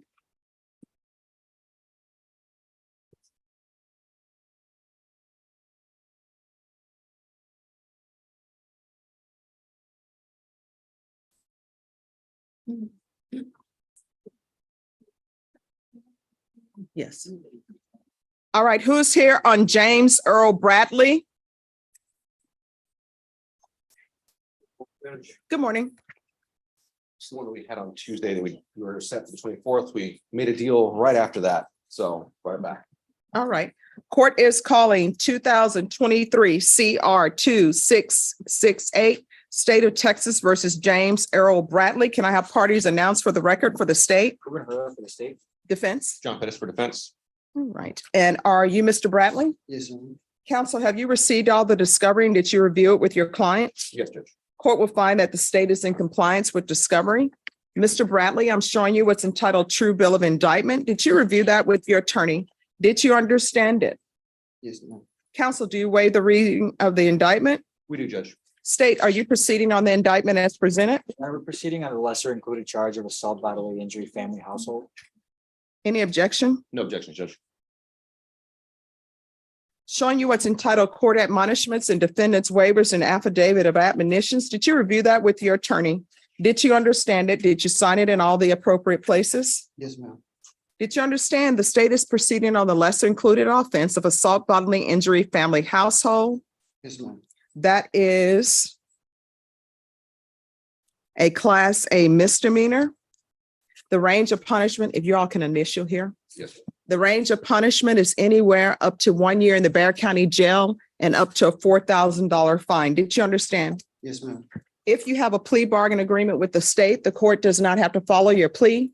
If for any reason the court doesn't follow your plea and gives you more than you bargained for, the fact that you entered a plea will not be used against you and you will be allowed to withdraw your plea. Did you understand? Yes, ma'am. Did you understand you have a right to jury trial, a right for you or your attorney to cross-examine and confront any witnesses the state would call in the right to remain silent? Yes, ma'am. Did you understand by entering this plea bargain agreement, you were giving up those rights? Yes, ma'am. And did you intend to give up those rights and enter into a plea in this case? ma'am. Counsel, has your client been able to provide you with any defenses? Yes, Judge. Do you believe he has a rational as well as a factual understanding of the charges against him? I do, Judge. Do you believe he's currently competent and was legally sane at the time of the offense? Yes, Judge. Mr. Bradley, has anyone threatened you, coerced you, or placed you in fear to get you to enter this plea? No, ma'am. Has anyone promised you anything other than the plea? No, ma'am. Are you satisfied with the way you've been represented? Yes, ma'am. Are you a U.S. citizen? Yes, ma'am. Court will find that defendant has knowingly and voluntarily waived his right to jury trial. Showing you the plea bargain page. Did you review that with your attorney? Did you understand it? Yes, ma'am. According to the plea, the state is proceeding on the lesser included offense of assault, bodily injury, family, household. They're asking that your punishment be assessed at 50 days in the Bexar County Jail. There's a $300 fine. There are no applications, and there's an affirmative finding of family violence. And if you all could initial there. Did you understand with an affirmative finding of family violence, you're not allowed to own or possess any weapons or ammunition? Yes, ma'am. Did you understand with an affirmative finding of family violence, you're not allowed to be designated as primary custodial parent? Yes, ma'am. Did you understand that to be the entirety of your plea bargain agreement? Yes, ma'am. Defense, is that the plea? Yes, Judge. State, is that the plea? Yes, Your Honor. Mr. Bradley, did you review the paragraph entitled Waiver of Appeal with your attorney? Did you understand it? Did you sign it in both places? Yes, ma'am. Did you understand by signing that you're waiving your right to appeal? The only items that can be appealed are written pretrial motions that have been filed, heard, and ruled upon by the court. Did you understand? Yes, ma'am. Counsel, are there any such motions? No, Judge. Then to the lesser included offense, how do you plead? Guilty, not guilty, or no contest? No contact. State any evidence? State offers State's Exhibit 1 and all of its attachments. No objections, Judge. Showing you what's entitled waiving consent to stipulation of testimony and stipulations. Did you review that document with your attorney? Did you understand it? Did you sign it in all the appropriate places? Yes, ma'am. Again, did you understand you have a right to jury trial, a right for you or your attorney to cross-examine and confront any witnesses the state would call in the right to remain silent? Yes, ma'am. Did you understand that today the state will be presenting evidence in the form of witnesses' statements and police reports, but most importantly, there'll be no live testimony? Did you understand? Yes, ma'am. Court will find that defendant has knowingly and voluntarily waived and consented to stipulation of testimony and stipulations. Court will accept into evidence State's Exhibits 1 and attachments. Court has reviewed the same. The court will find there is sufficient evidence to find you guilty, and the court will find you guilty. Are we proceeding with sentencing? Yes, Judge. All right. State, was the complainant informed of this offer? Your Honor, this complainant previously tendered an A&P to our office, and in subsequent attempts to contact her, she's been unresponsive, and the state's been unsuccessful in making contact with her. All right. Anything you want to say on behalf of your client? Judge, I would just like to say that my client has been in custody and has learned from his mistakes. He will never be before you again. All right. What have you learned? I have learned that small things can lead up to this specific thing right here, and I learned my lesson, and it won't happen again. Yeah, but have you learned your lesson that you're not supposed to put your hands on anybody? Yes, ma'am. And the witness in this case, the juvenile, Damani, is that a female or a male? That's me. All right. And how old is Damani? 8. Right. And is that your son? Stepson. All right. So he's a witness to that. You know what that means? Yes, ma'am. That means that he was traumatized on that day. Yes, ma'am. Do you have employment? Yes, ma'am. What do you do? Cook at Sonic. Okay.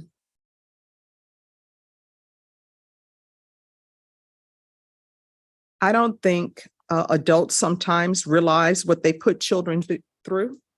So this child saw you attacking his mother. So one or two things he's going to learn from that. One, he's learning that if you love somebody, you hit them.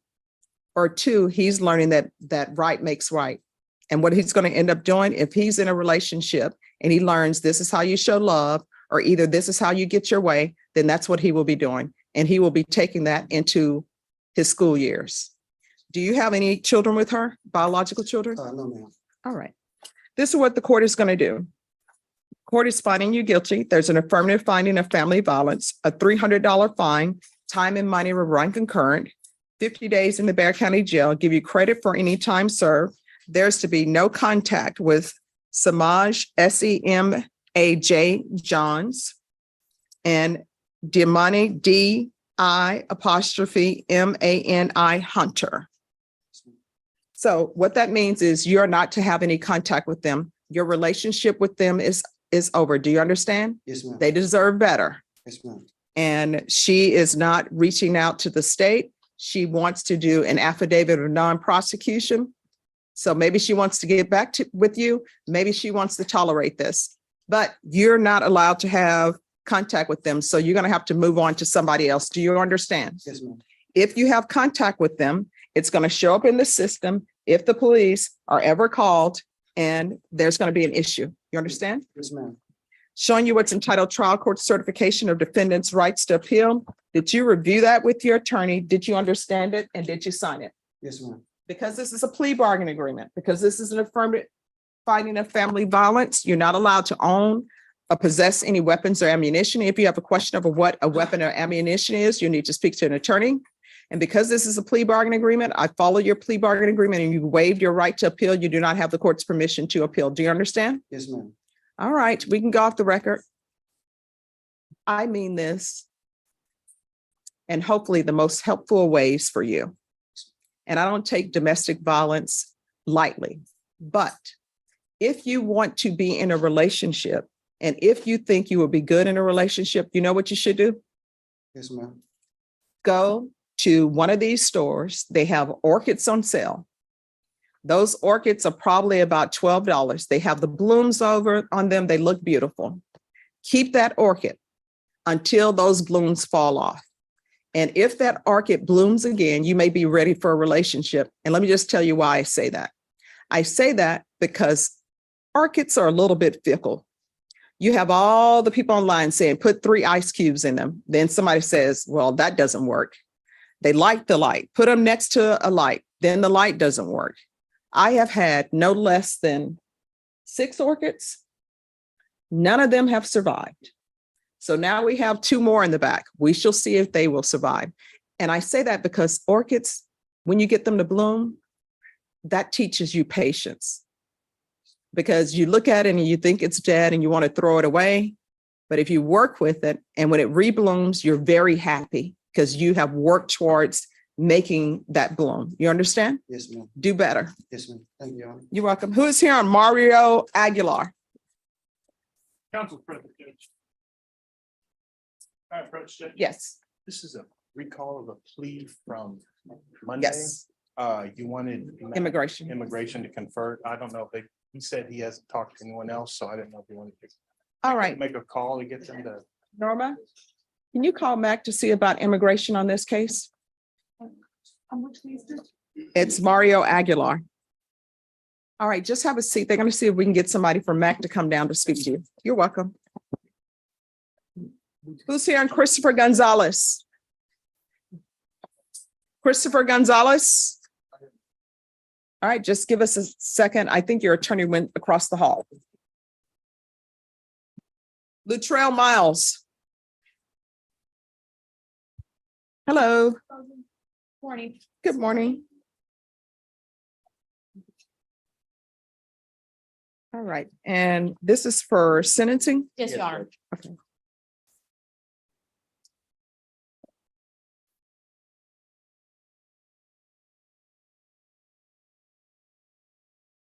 All right, so in this case, before we go on the record, it states defendant is open to the full range of punishment if he fails to appear at sentencing.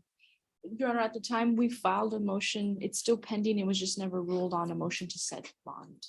So if he bonded out and did not appear. So he never bonded out? Correct. Okay, all right. All right, court is calling 2022 CR 2755, State of Texas versus Lutrell Miles. Could I have parties announced for the record for the state? Daniel Escobar for the state of Texas. Natasha Torres on behalf of Mr. Miles, we're ready, Your Honor. All right, and are you Mr. Miles? Mr. Miles, yes. All right. You entered a plea of guilty on June 22nd to the offense of possession of a controlled substance, penalty group 1 gram to 4 grams. According to the plea bargain agreement, punishment is to be assessed at a cap of 4 years. The state is silent on your application, and they are taking in consideration a NIGHTMAG case. Let me see here. Just one moment. My computer is moving very slow. That's all right, Your Honor. Feel your pain, Judge. It's happening, right?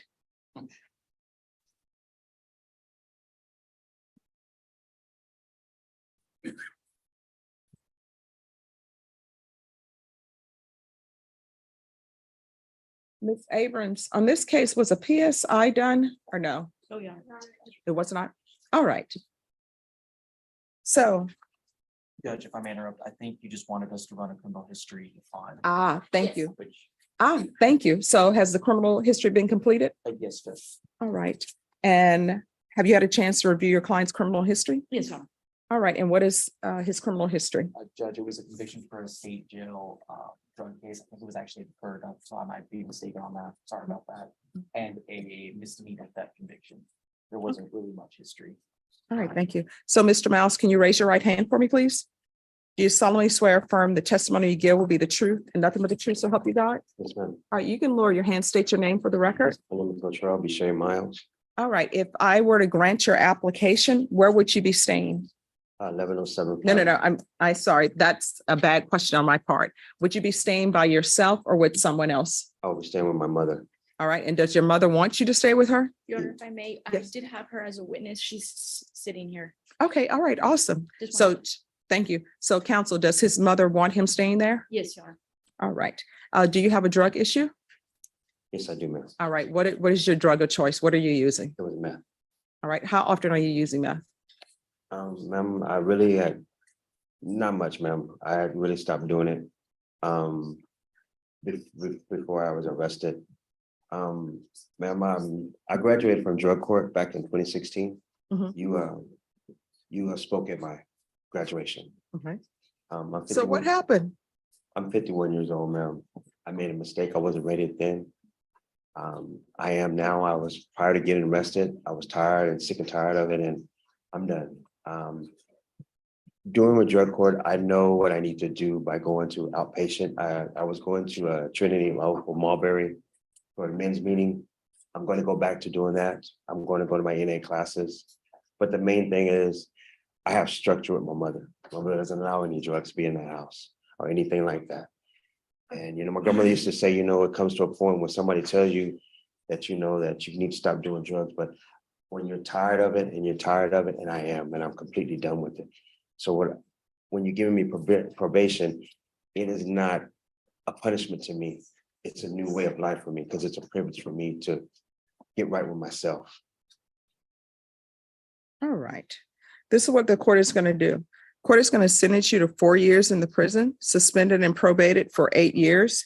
Taking consideration nightmare number 71218. There's to be proof of employment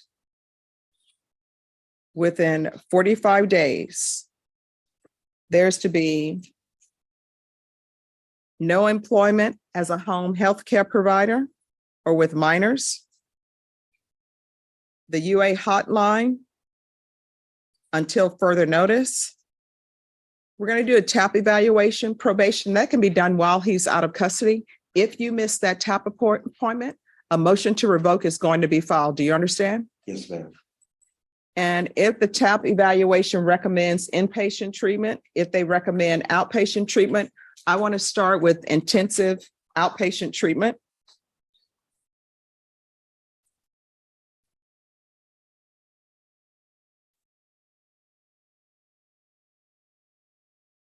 I'm going to want 90 sober meetings in 90 days.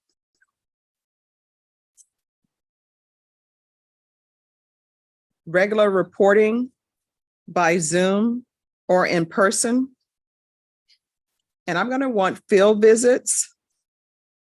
I want an initial field visit, then I want field visits one time every 2 months. I'm sorry, what are at the home? Yes, thank you. Probation, is there anything else he needs? No, Your Honor. Mr. Miles, is there anything else you need from the court? I just want to tell you, thank you, ma'am. Oh, thank you. You're welcome. I try my best. No, you're a firm lady, and I know that you are, and I know that you of understanding about, people doing drugs and you want to get the best of help. And the only way that I can feel this is if I feel myself. And I understand it and I want the best for myself. All right, remember this day. Don't forget it, okay? Thank you again, man. All right, Thank you, Your Honor. you're welcome. Can we get- I'm going to show you, just 1 second. Yeah, I'm going to show you what's entitled Trial Court Certification of Defendant's Rights to Appeal. Did you review that with your attorney? Did you understand it? And did you sign it? Yes, ma'am. All right, because this is a plea bargain agreement, because I followed your plea bargain agreement and because you waive your right to appeal, you do not have the court's permission to appeal. Do you understand? Yes, ma'am. Because this is a felony conviction, you're not allowed to own or possess any weapons or ammunition. If you have a question over what a weapon or ammunition is, you'll need to speak to an attorney. Do you understand? Yes, ma'am. All right, we can go off the record. So you live at your mom's house. Do not make your mom's life any more difficult. You're going to have to follow her rules. So if she has a curfew time, that's your curfew time. You understand? Yes, ma'am. All right, good luck to you. Thank you. Yeah.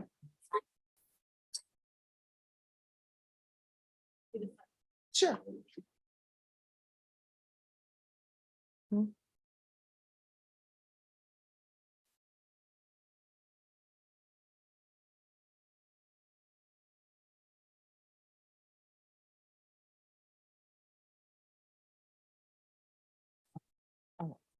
Sure.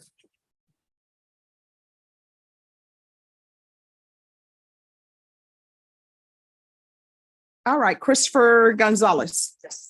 All right, Mr. Gonzalez, if you'll come forward.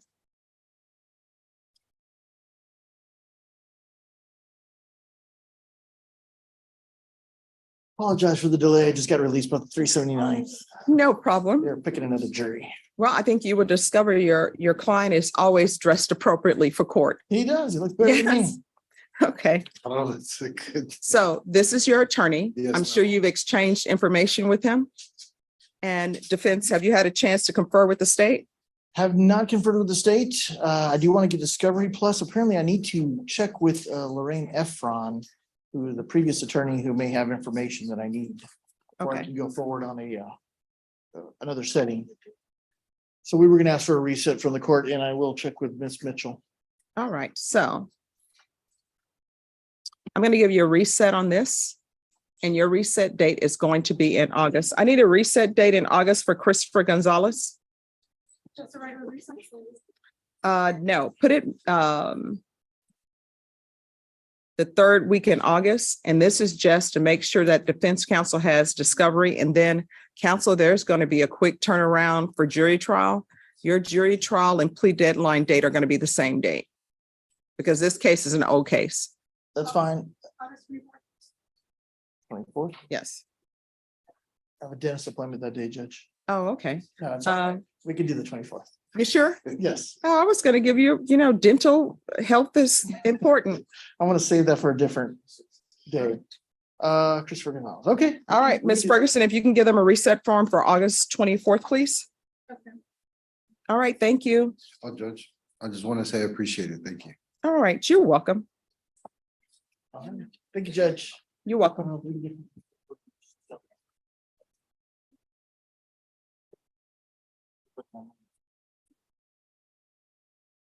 Just so everyone knows, the court is recessing exactly at 12.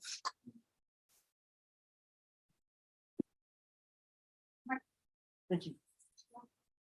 Yes. Okay. All right, I do have a Samsung and an iPhone. Are they, that's them? Oh, well, bringing them in. Mhm.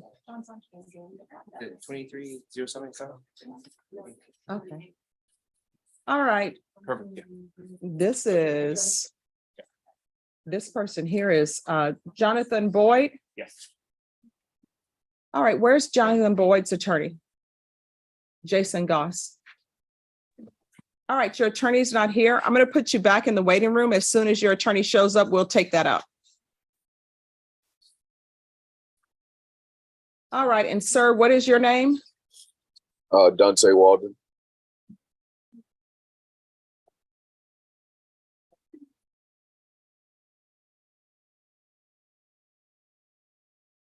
All right, can I see the file on Dr. Walton, please?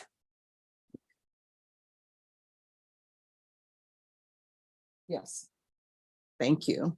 You know me so well.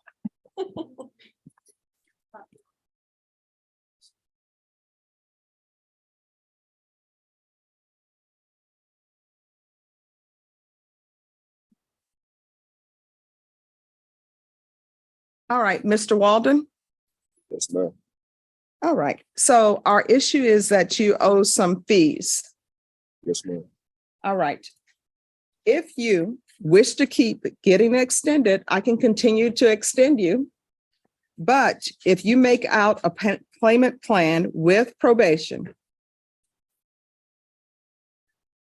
And What's, if you my pay, that's okay. If you pay the $2,000, then the court will no longer extend you. Is there anything else other than the payment? That's it. All right, so will you be able to pay at least $2,000, Mr. Walden? Not today, Judge. So I was Just tell me doing- when. whenever my truck gets fixed. I'm a truck driver right now, and the truck is broken. The company is getting the money together to fix the truck. I make $1,500. I make $1,275 a week. I haven't got my raise to $1,500, but right now I'm in between. I'm like back in Houston, Texas, doing some moving jobs and stuff like that. Unfortunately, I had a heat condition yesterday, so I'm not going to go today. But once my trucking company gets like right again, then I'll be back making payments. So if you can extend me in probably into November to give me time to get the $2,000 together, I'll make that payment. Well, let me ask you this. How much would you be able to pay? I know you say extend you till November, but realistically, how much would you be able to pay per month? Because I just need to see a track record from you that you're paying something each month. We can $500. All right, is that a for sure, or is that you telling me what you think I want to hear? Because sometimes No, the only I'm thing that telling you people for can sure, pay Judge. is $100 a month, but they don't want to say it because it sounds so low. To be honest, Judge, I'm just waiting on the truck. Once the truck get fixed, I'll be able to make that $500. If I stay in Houston, Texas, and continue to do what I'm doing, then it'll be probably that $100 to $300 payment that I can make, because I'll find me a decent enough job in the time being until this truck come back. Hopefully it'll be back next week. Hopefully it'll be back tomorrow. I just called them. They said they will be looking at it either tomorrow or Monday. So it's just a computer problem. It's surging when I drive. It's not supposed to do that. Okay. All right. Thank you so much. Thank you, ma'am. All right. Thank you. Oh, I can hang up? Yes, you can hang up. Okay. Will I hear back from my San Antonio probation, my Bexar County probation office? Yes, she'll contact you today. Okay. You guys have a good day. God bless. All right. Thank you.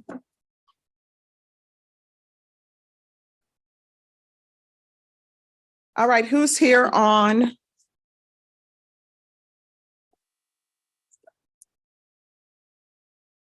Michael Robertson.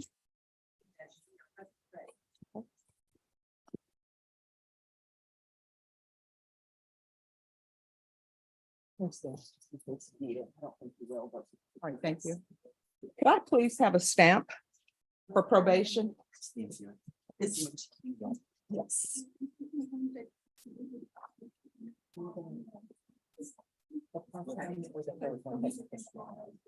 Okay, all right.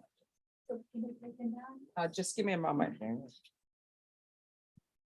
Court is calling 2021 CR 9640, State of Texas versus Michael Jerome Robinson. Can I have the parties announced for the record for the state? For the state of Texas. For the defense? Melissa Christian, and Judge, just for the record, it's Robertson. Robertson. Okay, thank you. Excuse me. Can I have the stamp for, this is a motion to revoke. Mr. Robertson, I'm showing you what's entitled motion to revoke community supervision. Did you review that with your attorney? Did you understand it? Yes, sure. Are you the same Michael Jerome Robertson who was placed on community supervision in 2021 CR 9640 for the offense of felon in possession of a firearm on April 19, 2022 for a term of 5 years? Is that you? Yes. All right, state. Your Honor, violated condition number 2 on or about the 11th day of January 2023 in Bears County, Texas. The defendant, Michael Jerome Robertson, tested positive for marijuana in violation of condition number 2. How do you plead to that? True or not true? That is true, Your Honor. Your Honor, state waives all the violations. Any objections? No objection. Did you understand by pleading true to violation of condition number 2, the court could find it true, grant the motion, and sentence you to 5 years in prison? Knowing that, do you still wish to plead true to violation of condition number 2? Yes. Court will find violation of condition number 2 true. Is there an agreement? Yes, there is, Judge. There is an agreement for him to be evaluated and placed in the Veterans Treatment Program. Okay. All right, the court will deny the motion, alter and amend conditions to include referral to Veterans Treatment Court. Probation, that's going to be in custody because they want it to be in custody. And so they will see you right away.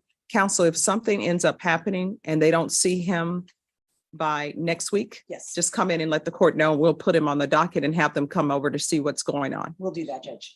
All right, so violation condition number 2 is true. Is there anything else you need from the court to be successful? No, Your Honor. Thank you so much. This was a blip. I'm telling the court, this was a blip. All right. All right, good luck to you. And thank you for your service. Goodbye. All right, so who is the person who was waiting on the immigration attorney? Mario Aguilar. Oh, come forward, please. Yes, sir. Okay.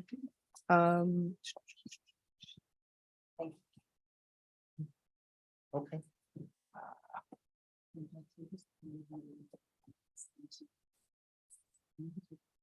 Sure, just have them pull the file. That's done. All right, so I'm sorry, what's your client's name? Mario Aguilar, Your Honor. All right, so I'm being told that they will be able to see your client tomorrow morning for immigration. So what we'll do is we'll recall this for next week. Ms. Ferguson, I need a reset date on Mario Aguilar for next week, please. All right, so we'll come back on July 18th. And Mr. Aguilar, the reason why we're doing this is because you have an immigration issue.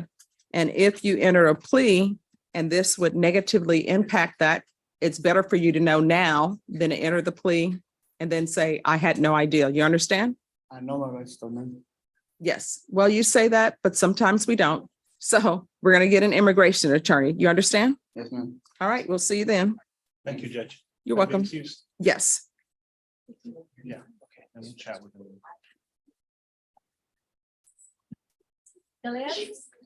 Yes.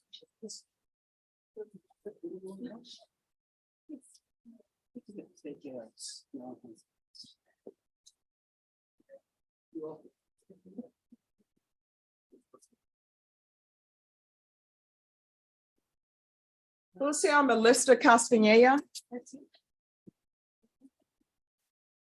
Oh, Mr. Piker, how you doing? I'm doing fine. How are you? Oh, I'm doing okay. And you're on the other side. All right, so today is her plea deadline. No, it's pretrial diversion. She applied and was accepted. We sent the contract to her. She had trouble filling it out. We filled it out this morning. I have it filled out in my hand. All right, Ms. Ferguson, I need a PTD date, please. We come back on August 22nd. All right, we'll be back on August 22nd. Go check my. Aguilar?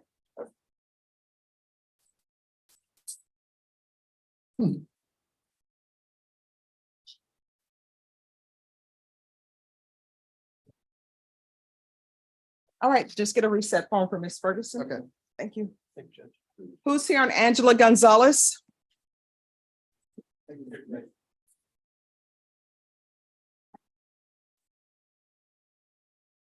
Court is calling 2020 CR 5322C, State of Texas versus Angela Gonzalez. Can I have parties announced for the record for the state? Dan Westmore from the state of Texas. Defense? Larry Bloomquist for the defense, Your Honor. Are you Angela Gonzalez? Showing you what's in, yes. Just really quickly, so I I believe this may be contested just because. All right, is this going to be contested? Yes, Judge, and we're working what we believe that it's gonna happen, Judge. If we can get a reset for a contested hearing, we can get a slightly longer reset, maybe like 2 weeks or so. We're trying to work out, she has on the new number one, we're trying to work out something on that. So we're trying to resolve both cases all at the same time. We kind of hopeful that we can get that done. If not, we'll need a contested hearing, but if we're able to, then we'll probably, if we're able to work something out, we may enter a plea at the next setting and have the court determine. All right, and why was your client late? Why were you late? Yes. Yes, you were. I called the docket and you did not respond at 9. So why were you late? Oh, I don't know. I may have had her outside. I don't remember, Judge. I did No, talk to she's her this late. morning. Here's the thing. Court is at 9 a.m. in this court and it is inside this courtroom. If you're not inside the courtroom, you're late. You understand? Do not be late again. Yes. All right, Norma, I need a 3-week reset for a contested hearing on Angela Gonzalez. All right, Ms. Ferguson will give you a reset form, then your excuse. Thank you, Judge. You're welcome. Have a seat. You're welcome. All right, this is- give me a quarter minute, I'll come here.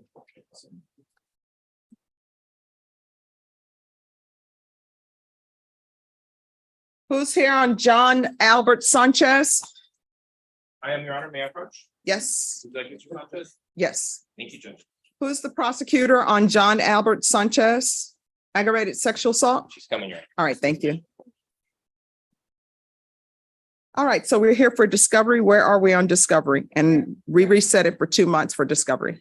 Yes, Your Honor, and I am humbly asking the court for another week. The detective's out of town this week, so there were things I was trying to get from her.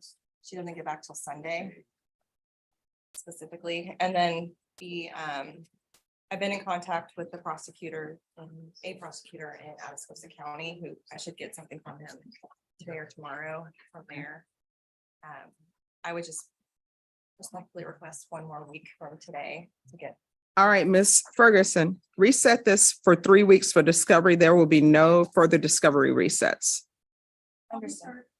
Okay, August 3rd, after you sign the reset form, you're excused. May we be, thank you. Yes, thank you.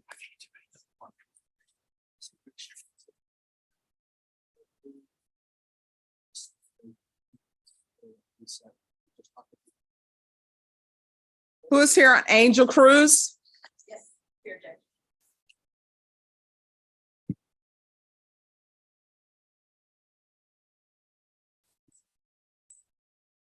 All right, is this going to be a contested?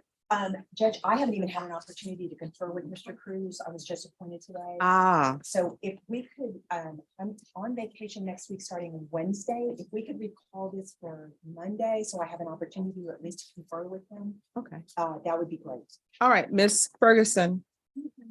On Mr. Cruz, do a 3-week reset for a contested hearing. And then if it's not contested, it's not contested. That'd be great, Judge. All I right. think, what day of the week is that, Norma? Thursday. Yeah, that's fine. Okay. All right, we're going to be back on August 3rd. Mr. Cruz, why were you late for court? Transportation. I live in Van Arming. And You cannot be late for court. Court is at 9. And I know, Okay, and I'm sorry about that. no problem. All right, thank you. Thank you, Judge. After he signs the reset form, he's excused. Got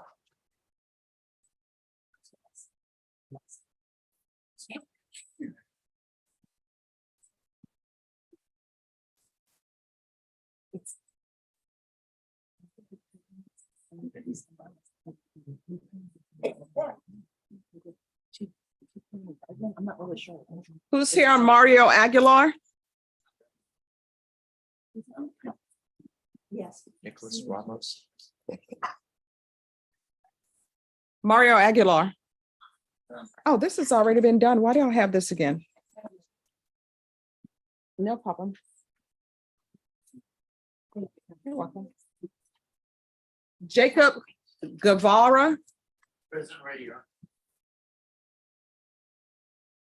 Court is calling 2022 CR 7459, State of Texas versus Jacob Ray Guevara. Could I have parties announced for the record for the state?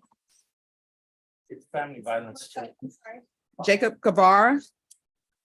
For the state, Travis Banks. defense, Miguel Hernandez for the defense. are you Mr. Guevara? Yes, ma'am. Counsel, have you received all the discovery and did you review it with your client? We did, Your Honor. We have signed the discovery acknowledgement. The court will find that the state is in compliance with discovery. Probation, there are no applications. Showing you what's entitled true bill of indictment. Did you review that with your attorney? Did you understand it? Counsel, do you waive the reading of the indictment? We do, Your Honor. State, are you proceeding on the indictment as presented? Yes, Your Honor. Mr. Guevara, I'm showing you what's entitled court admonishments and defendants waivers and affidavit of admonitions. Did you review that with your attorney? Did you understand it? Did you sign it in all the appropriate places? Yes. Did you understand you're charged with the offense of aggravated assault with a deadly weapon? That's a second-degree felony. Range of punishment is anywhere from 2 to 20 years in prison and up to a $10,000 fine. Did you understand? Yes. If you have a plea bargain agreement with the state, the court does not have to follow your plea. If for any reason the court doesn't follow your plea and gives you more than you bargained for, the fact that you entered a plea will not be used against you and you will be allowed to withdraw your plea. Did you understand?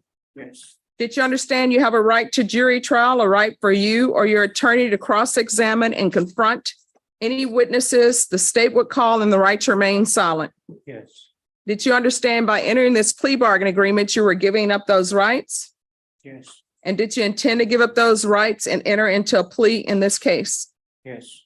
Counsel, has your client been able to provide you with any defenses? He has, Your Honor. Do you believe he has a rational as well as a factual understanding of the charges against him? I do, Your Honor. Do you believe he's currently competent and was legally sane at the time of the offense? Yes, Your Honor. Mr. Guevara, has anyone threatened you, coerced you, or placed you in fear to get you to enter this plea? No, ma'am. Has anyone promised you anything other than the plea? No. Are you satisfied with the way you've been represented? Yeah.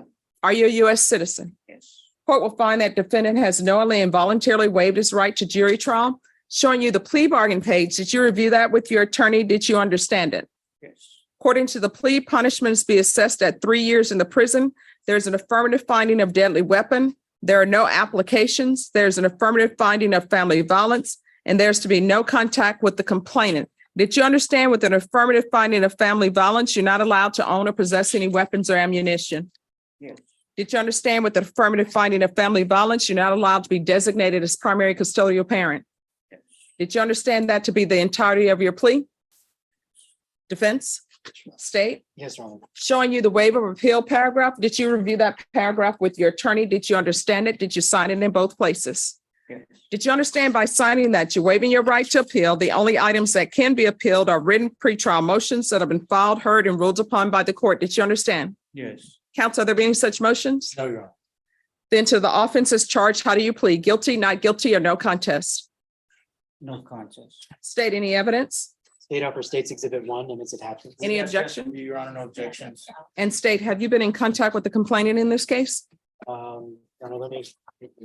All right, while he's looking for that, showing you what's entitled waiver and consent to stipulation of testimony and stipulations. Did you review that with your attorney? Did you understand it? Did you sign it in all the appropriate places? Yes. Again, did you understand you have a right to jury trial, a right for you or your attorney to cross-examine and confront any witnesses the state would call, and the right to remain silent? Yes.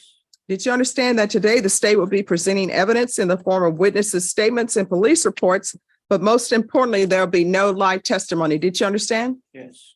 Court will find that defendant has knowingly and voluntarily waived and consented to stipulation of testimony and stipulations. The court will accept into evidence states exhibits 1 and attachments. And yes, Your Honor, we have reached out to the complainant to make. All right. Court will find there is sufficient evidence to find you guilty, and the court will find you guilty. Are we proceeding with sentencing? We are, Judge. All right. The court will follow your agreement, find you guilty, sentence you to 3 years in the prison, give you credit for any time served. There's an affirmative finding of a deadly weapon, affirmative finding of family violence, and there's to be no contact with the complainant, Clyde Guevara. Did you understand? Yes. All right. Showing you what's entitled trial court certification of defendant's rights to appeal. Did you review that with your attorney? Did you understand it? Did you sign it in both places? Oh, yes. Did you understand by signing that you're waiving your right to appeal? The only items that can be appealed are written pretrial motion. Oh, I'm so sorry. It's been one of those days. Did you understand that because I followed your plea bargain agreement and because you waived your right to appeal, you do not have, oh, you're doing the hair, the willow balsam? All right. Because this is a plea bargain agreement, because I followed your plea bargain agreement, and because you waive your right to appeal, you do not have the court's permission to appeal. Do you understand? Yes. Because this is a felony conviction, because this is an affirmative finding of family violence, you're not allowed to own or possess any weapons or ammunition. Do you understand? Yes. All right, we can go off the record. Here's the thing, that is your brother. I don't know what issues you and your brother have, but if it is best for you not to be around your brother, then don't be around your brother. Don't Yeah. got a brother, it's my dad. It's your dad? They have it listed as the brother in the police report. Well, here's the thing, the same thing. Yeah, the same thing. Do not treat your father badly. If your father is a good father or not a good father, He's a then good just, father, nothing against him, he's a good man. Nothing I could do, I pay his rent for him. all right, so here's the thing, then maybe you shouldn't be around him That's what I was until, gonna say, he's always trying to talk to me. When I was recently released, Mhm. I was away from him at my grandma's, sleeping in the garage, and he's always trying to mess with me. I tried not making up, what is it like? make peace. No, what is it when you, what is it like? Family violence, when you put a case on him now, like, I don't want him near me, can't be near him now. I tried doing that and they're like, oh, you can't do that. Well, here's the thing. I've ordered no contact with him. If he Yeah, that's comes what I to meant, your a place, contact order, that's what I here's the tried thing. putting. If he comes near you, you can just call the police and say, the judge has ordered me to have no contact with him, okay? All right, good luck to you, all right? Thank you, Judge. You will be excused. You may be excused. I don't know why that police report has him listed as the brother. Yes. I understand you did call Mr. Boyd. He's on Yes. Zoom. Oh, you need to have them pull the file. I was called away to the 290, so I just wanted to apologize. All right, no problem. You have to have them pull the file and we'll take it up. Nicholas Ramos. All right, this is the case where your client had 11 sealed cases. So where are we on that? And who's the prosecutor? Yes. So Judge, those is roll call that long. What's happening now is we're now trying to reach out to all the victims because again, some of the cases are ag robbery cases, which is what he's already currently charged with. So I'm trying to see if we could wrap it up. It's just there's a lot of cases. All right, how much time do you need? I'd say a month before to start it. I'm starting to get a list of all the witnesses for my victim advocate. All right, Ms. Ferguson, Mr. Ramos, can you reschedule this for 45 days? Counsel, if you all work out something before then, or you want to come back sooner, then he'll be able to bring it back sooner. You understand? Yes, ma'am. All right, so what date? I can do August 29th. All right, so it's going to be August 29th. And again, if your attorney wants to come back sooner, I'll hear it sooner, okay? Yes, ma'am. All Thank you, right. Judge. Is there anything else? No, Your Honor. All right, thank you.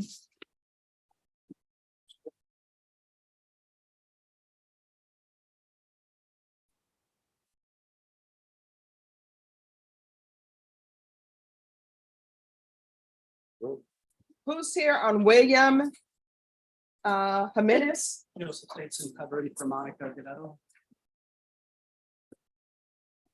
All right, so what is happening with this case? Your Honor, I have a translator present. Mr. Thank you. Jimenez. Hi. Your Honor. I'm loving the green color. All right, so where are we on this case? I believe this is the first setting since indictments. Mhm. It's a multi-count indictment. I believe there's 7 or 8 counts. There are multiple people involved. The state is going to reach out to the complainants and we're still going through discovery. It's a lot of records, medical. All right, and is your client a citizen? He is not a US citizen. He is from, I believe, Honduras. Yes. All right, so you'll need an immigration? Yes, Your Honor. All right, Ms. Ferguson, on this case, William Jimenez, he needs an immigration attorney through MAC. And then I'll need a 45-day reset. August 29th as well, Judge. And I can let Mac know, I think she's meeting with 2 other people on Friday, and I can ask them to put them on the list for Friday as well. All right. So we'll bring you back on August 29th. Is there anything else from either side? Nothing else, Your Honor. All right, thank you so much. Thank you, Judge. Your Honor, may I be excused? Yes, you may. Thank you so much. It's always a Make my pleasure day. to see. Oh, you make my day as well. Who's on Cynthia Cabello? And she just wanted to make sure. And then after Cabello, it's going to be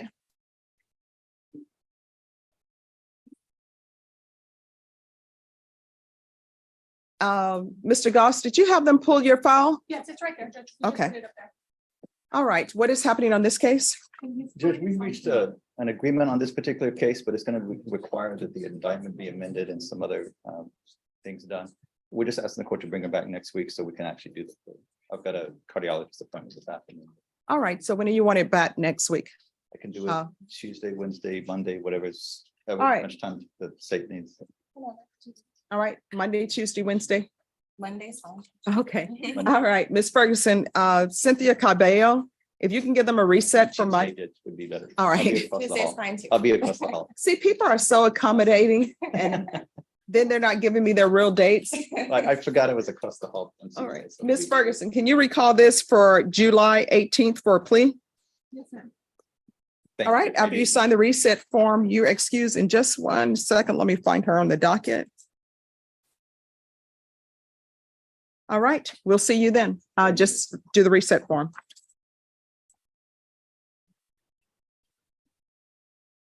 Jonathan Boyd.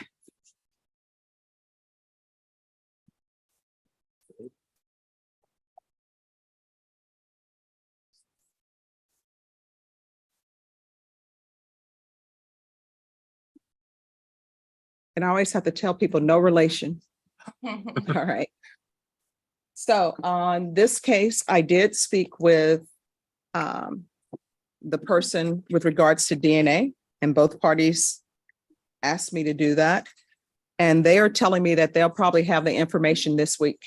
Yes, and they actually sent this morning a tracking slip. They've got it done and they are FedExing it overnight. So we should get it tomorrow. All right, so what we're going to do is we are going to recall this.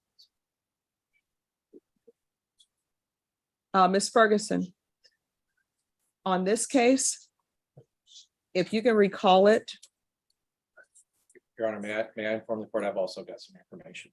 Oh, yes. So I've contacted our expert, explained the situation. He was on a flight to Italy to testify at a case in Italy, but he said once he gets the documents, take him about 3 to 4 weeks to review and do the report. Did you just tell us Italy because you want all of us to be jealous? No. Is he really doing? That's the second time you said it to me. I was jealous. Well, I was surprised that this guy was actually testifying in Italy. Does he speak Italian? I didn't ask him, but he said that's what he was doing. So I have made contact with him. He has said that is his timeline. And so just to inform the court that that's kind of for us to take advantage of that evidence that we need to, using the expert would take about that long. Even as a child, I was very curious. So when he would have told me he was going to Italy to testify, my first question would have been, do you speak Italian? Are you going to see any of the sites? How do you say hurry up and tell you? Yeah, there you go. That would have been one of my questions. All right, Norma, what we're going to do is recall this for next week. Let's recall it for the 20th so that we can make sure that everybody has everything. And then after that, you all will get your jury trial date. Okay? Okay, thank you, Judge. Yes, Your Honor. All right. So Mr. Boyd. Yes, Your Honor. All right, we're going to come back on the 20th. Are you at work on the 20th? Yes, ma'am, but I'll be there.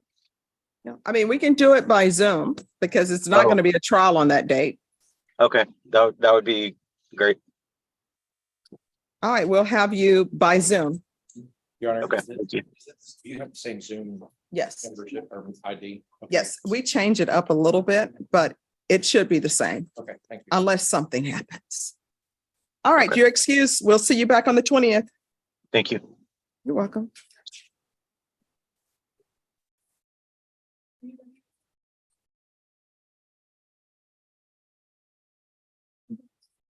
Around 20 minutes of clerical work. I've got. Oh, thank you. I appreciate that. And you dated everyone. That is so awesome.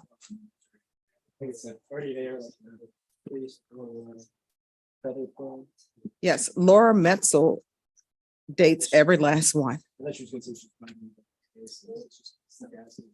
are the top. What do you want me to do about it? This morning, she's waiting on. Oh, yeah.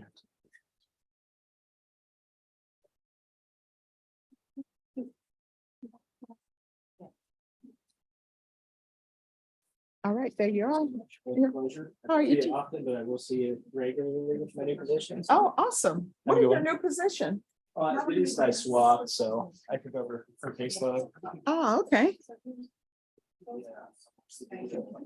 Rogelio Sanchez. We just need to make a short announcement on this here. All right, and you're on that side, Mr. Oh, Cox. sorry, Judge. Mr. Cox, this is like your home and you keep getting, you can't.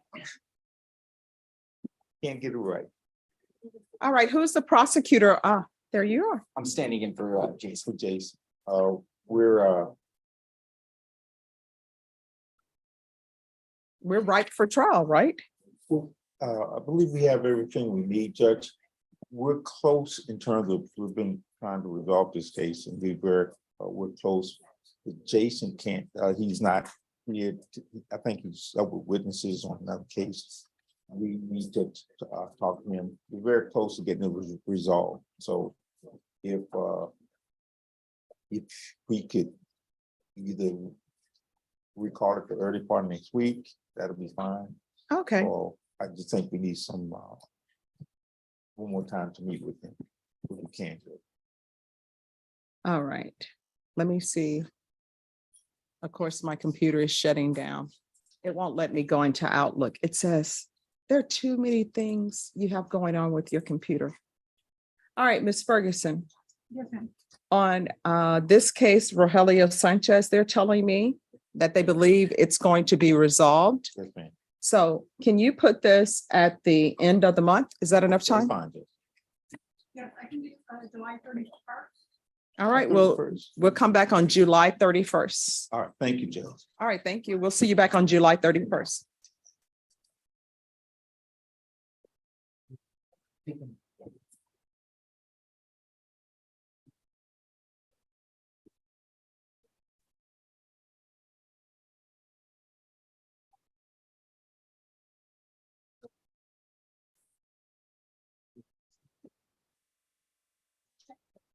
Yes. Someone named Tamia. Okay. I will take her up right after these. John Anthony Jason.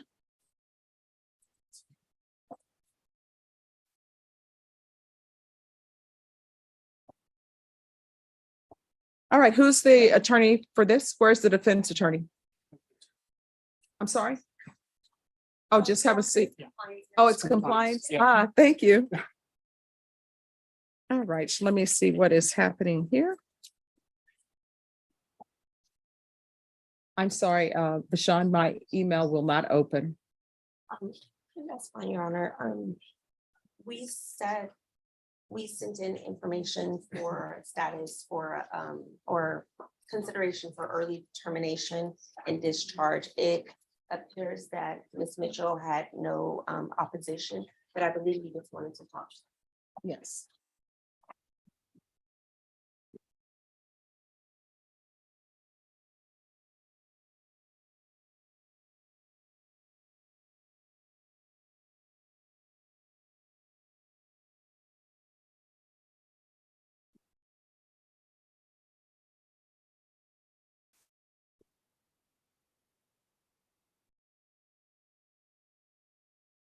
All right, what is the relationship between you and the complainant in this case? We're in no relation. So it's not a relative or anyone of that nature? Was my ex-girlfriend's father. Okay. All right, well, the state has informed the court that they have no objection to the early termination. And so I see that you've been on probation for 3 years. And probation, has he completed everything? One moment. I gave you my copy. Oh, let me give you the copy. I'll give you your copy back. It appears that he had completed everything that he needed to complete. Completed community service hours, all recommended courses. He doesn't have a balance, his last year analysis, everything's been good, Your Honor. All right. I hope you've learned something from this experience. All right, I'll grant it. And once they give me the documentation, your probation will be terminated. Thank you so much. All right, you're welcome.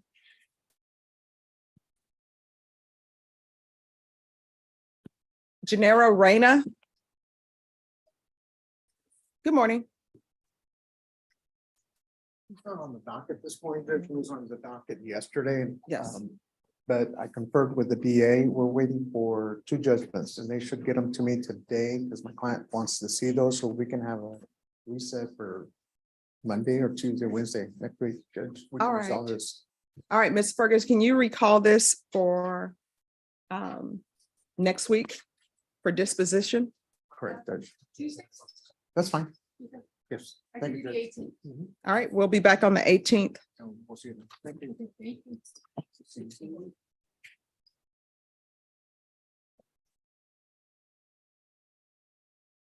Who's here on Anthony Lee Davis? Yeah, that'd be good. All right. Is this contested? Judge, we've had some new information today Come about down.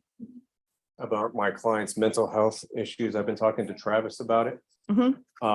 And we need a fresh mental health evaluation. So there's a competency issue? Not necessarily a competency issue, but there was definitely a mental health component to all of this. And we were considering sending him to ISF or DDRF or other mental health care. We thought that there was going to be a felony mental health court, but apparently that's been disbanded. So we're trying to. No, there is a felony mental health court. Yes. So it's just pretrial. Pretrial diversion, but it doesn't work for somebody already on probation. But As soon as that is funded, I'm sure that will be available as well. yeah, I But can't wait, Judge. yes. But he was receiving monthly injectable antidepressants. He has previously been diagnosed with ADD, OCD, PTSD, and bipolar. There was concern that there was a schizophrenia. So let me stop you right there. So he's competent. So why can't we go on with the hearing? Because there's not going to be we're sending him to ISF or we're doing these other issues until we have a hearing on this, unless the state is intending to withdraw the motion. And it appears that maybe they're not intending to withdraw the motion. So I don't understand if the motion is not being withdrawn, why we can't have a hearing on this. Well, I think in fairness to my client, if he was receiving services from the Center for Healthcare Services. There are some records that I'm going to have to receive. All of this information was given to me by his mother, who is here today and has provided me with this information. I think getting a fresh diagnosis would probably inform the court best on what we need to do in regard to the motion. So this was set for hearing on June 12th. And then now it's been set a month later. Yes, Judge. And I was out of town for part of it, and I was out of town Film the school. early part of this week. Yes, film school. How did it go? Oh my God, it's great. Honestly, if you want to see it, I can show it to you. Oh, yes, we'll have to do that. I love film. Yeah, it's a horror movie. Oh, did you record? There's nothing like recording the behind the scenes instead of the film. I Like wish. Apocalypse Now, the big scene is filming of Apocalypse Now. The outtakes and. Yes. All right. So, Ms. Ferguson, Yes, ma'am. on this case, set this for a contested at the end of the month. Yes, ma'am. I can do August 3rd. All right, August 3rd. That's going to be your contested hearing. Thank you, Judge. All right, thank you. Mhm. So, doing the mental health evaluation or? Oh, that's up to defense. He says he has mental health issue. I mean, the defense says that he has mental health documentation. Okay. So nobody's saying he's incompetent. So they're just gonna come back for a contested or a plea of true on that date. All right, thanks. All right, thank you. Come here. Yeah, sure, no problem. Who is here on Christopher Medina? Yes, and where's Mr. Medina?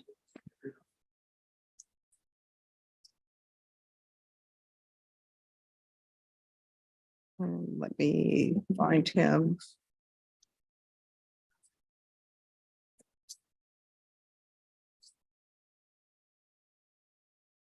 All right, this is for a compliance hearing. I have it as a restitution hearing, Judge. He was placed on supervision for. You are correct.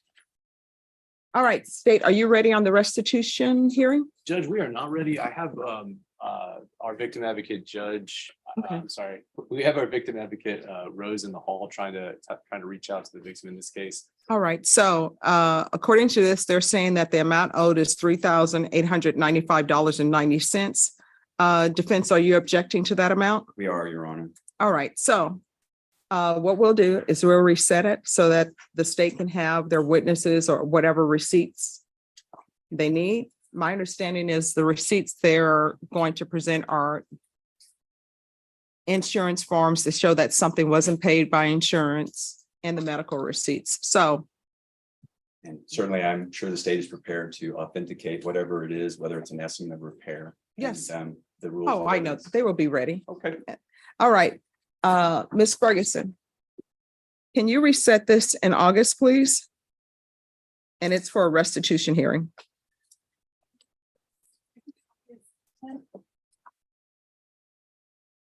All right, so everyone be ready on August 10th. And Norma, for this restitution hearing, can you place it on August 10th at 11? Yes, ma'am. All right, so we'll see you then. Thank you. If you need any signatures from us, Judge, are we free to go? No, just sign the reset form. Yes, ma'am. Thank you so much. You're welcome. Thank you, Judge.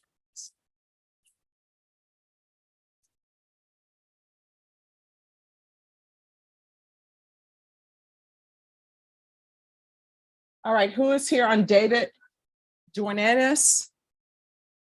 Christian Vega for Reagan Martinez, Your Honor.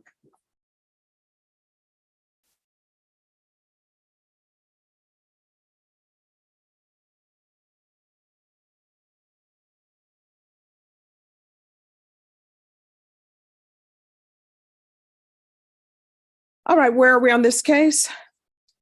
Your Honor, the state has requested CPS records. It has received no responsive records to our request.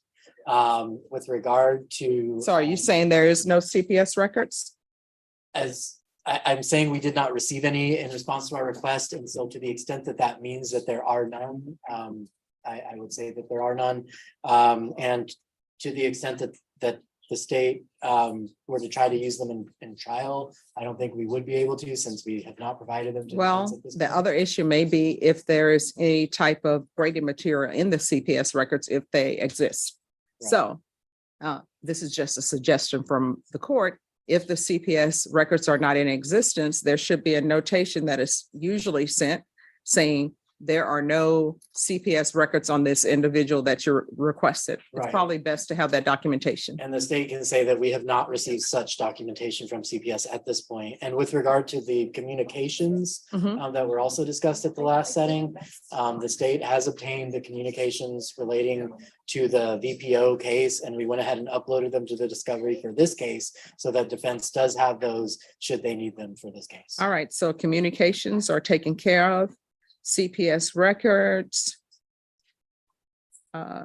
So documentation is needed for Right. you, whether their records exist or not. Yes, Your Honor, and I believe Victoria Cruz signed a new discovery acknowledgement or updated the last signature on there.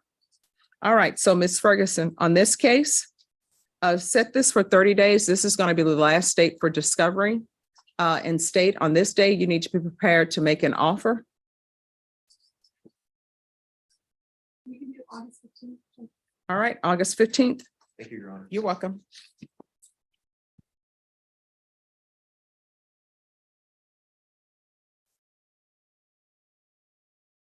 All right, everyone, the court is recessing at exactly 12. So if you do not have your items taken care of, what's going to end up happening is you're going to be called back on a different date.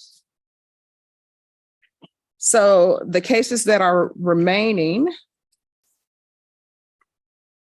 Norma, are Second judge, I'm trying to- So I can just-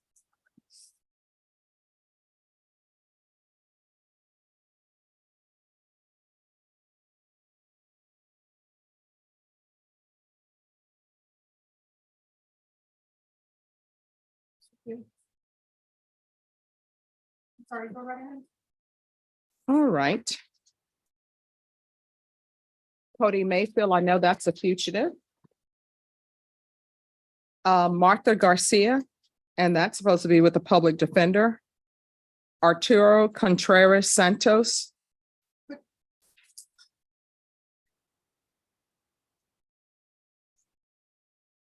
Vernon Dixon.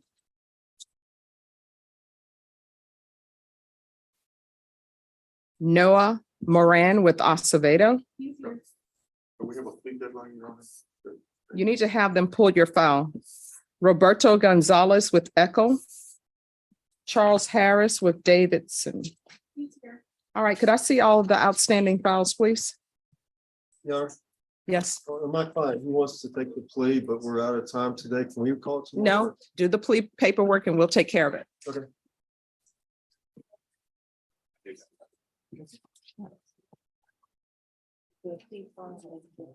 Okay. All right, Noah Moran.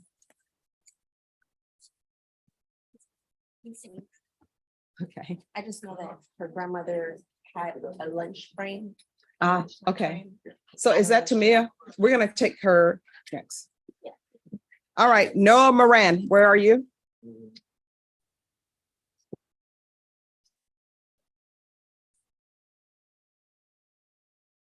All right, do you have all the discovery?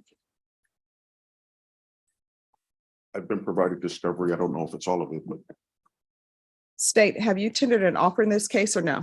Judge, we have not, and our victim advocate, Rose has just told me that there are a lot of pending unindicted cases for this defendant. So we could ask for a little bit longer than typical plea deadline to give us some time to reach out to the complaining witnesses in this case, Judge. That would be our request. All right, and are there gonna be any bond issues?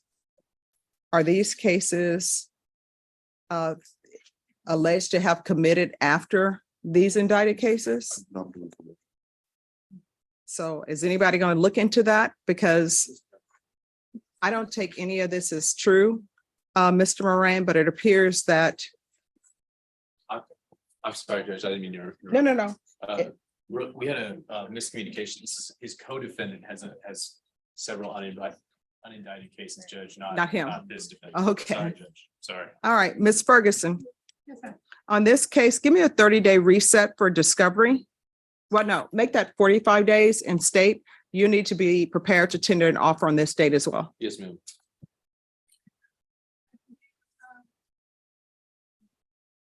You do August 22nd. All right, we'll come back on August 22nd. Once you sign the reset form, you're excused. thank you, Your Honor. You're welcome.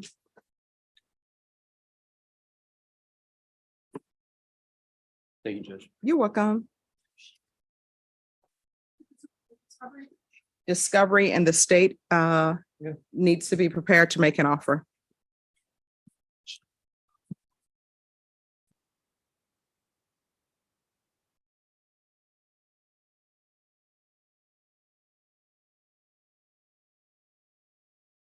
Thank you.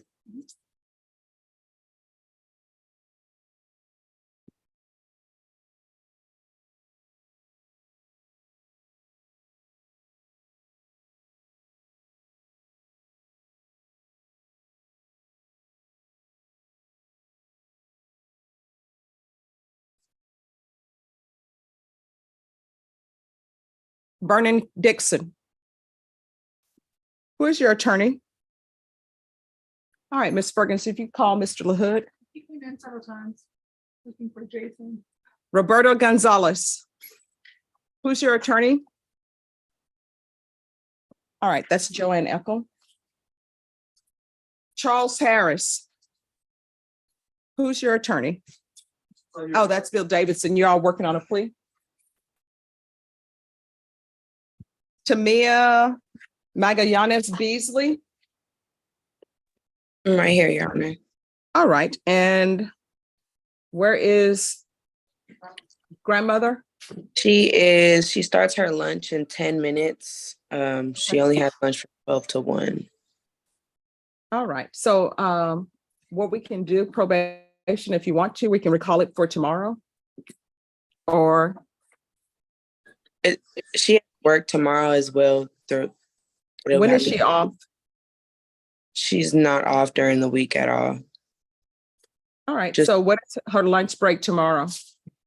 12 to 1. I mean, it's literally 10 minutes. I don't know if we can wait or. Oh, is she? Oh, she's on lunch break at 12. That's what you're saying? Yes, ma'am. All right, we'll take it up at 12. Okay.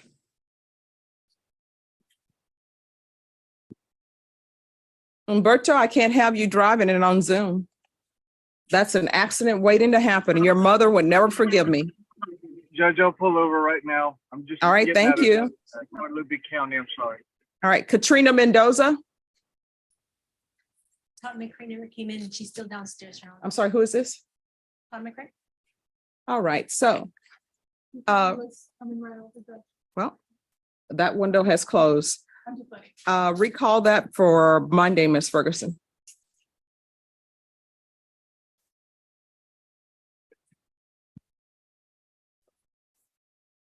And you can send her back. And let her know her attorney did not show.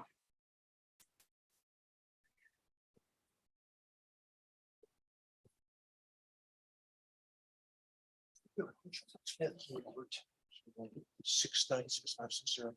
I think it had this year to recall with Dunham and Jones. I just got noticed that this 696. Sorry. 696560.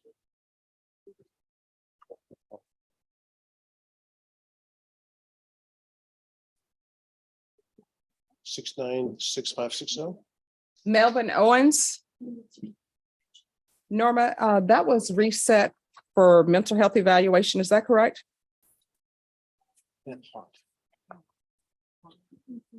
He was found incompetent. All right, so they say it's been found incompetent. When you want to recall this? I think that's my case. Yes, it is. And due to the nature of the offense, Norma, he's going to have to go to the state hospital.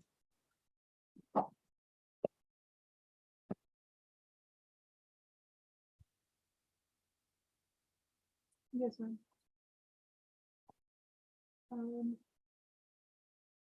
When do you want to call it back?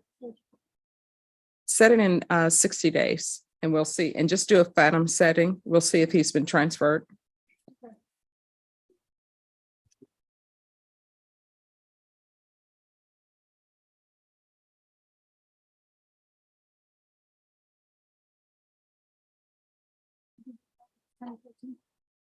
All right, so we'll put him down for September 14th, council.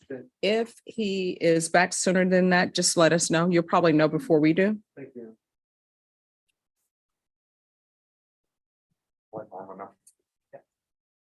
All right, who's here on Curtis Williams? All right, Norma, I see that Curtis Williams, his attorney, is in jury trial. Yeah, Judge, we did on the reset, came in during his trial. All right, so, We reset for July 27th. okay. Is he in custody or on bond? He's not on bond. Okay. All right, this case is done.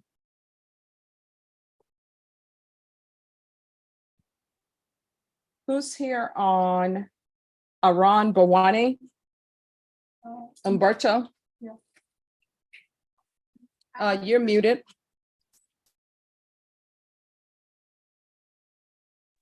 Judge, that's me. I've got a Rambawani. We've got a writ of habeas corpus.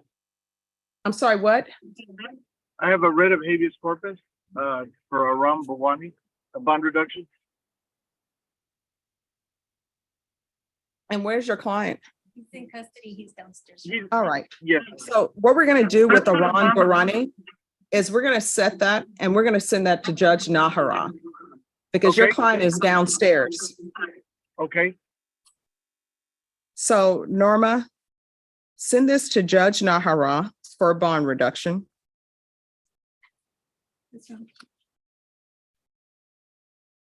And then for the actual setting in this court, if you can give me a 30-day reset for discovery.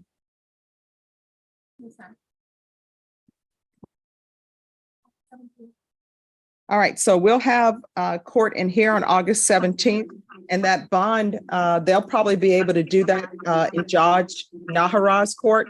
He'll probably be able to do that at the beginning of the next week or either this week if the state will waive notice. okay, great. I'll get with them. Thank you so much. All right, thank you.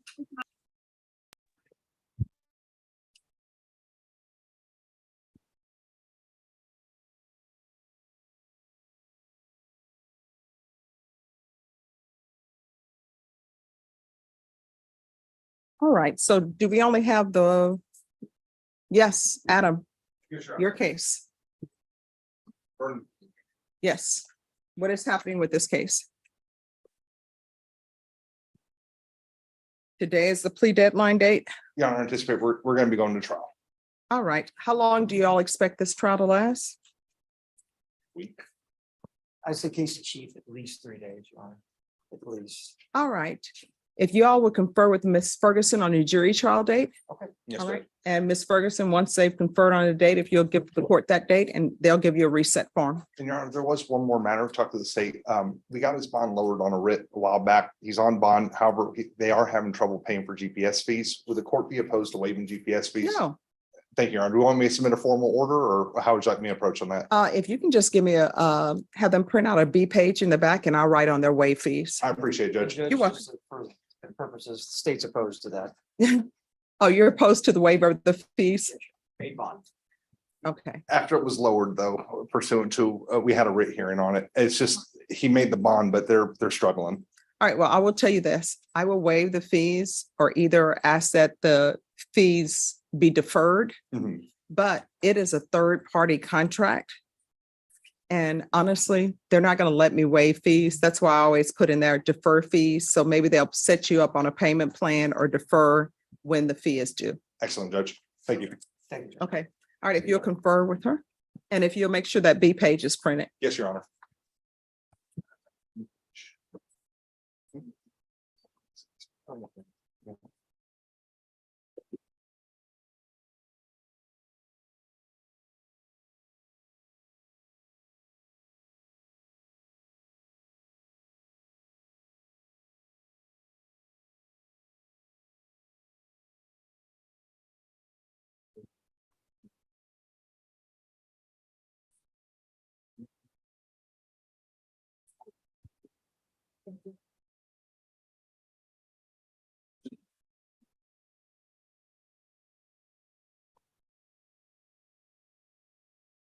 What do you think, sir?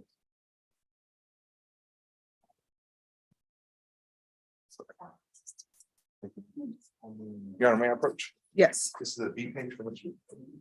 I'll just go around. I'm sorry. All you have to do is walk around. People That's think all that's an wrong. invisible. No, it's a rule. Yeah. Thank you, Your Honor. You're welcome. Oh, Oh, gosh.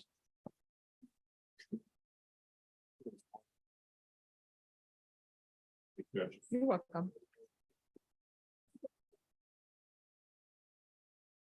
Thank you, ma'am. What do you think, sir?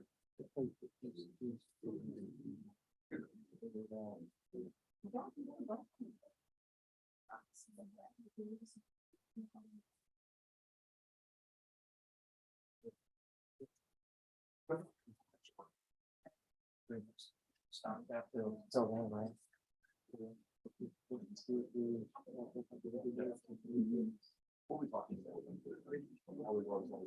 All right, what date is Dixon on?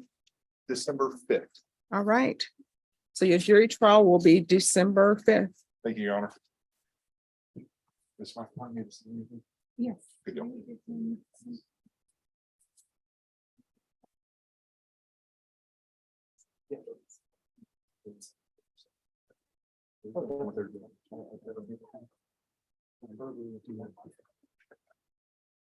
We're gonna talk, I gotta talk to them, we'll be going to the law.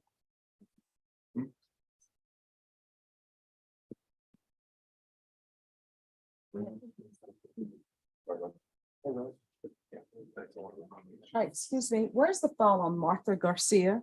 Did we complete that case? Martha Elizabeth Garcia. Going next on to the mental health.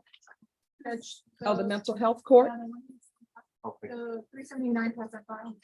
Oh, okay, thank you.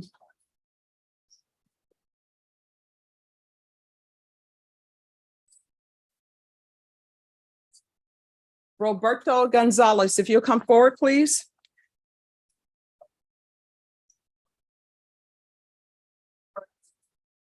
Roberto Gonzalez.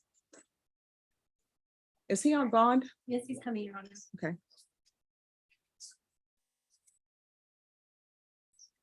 All right, Mr. Gonzalez, your attorney has not appeared. We're going to recall you for Monday, the 17th.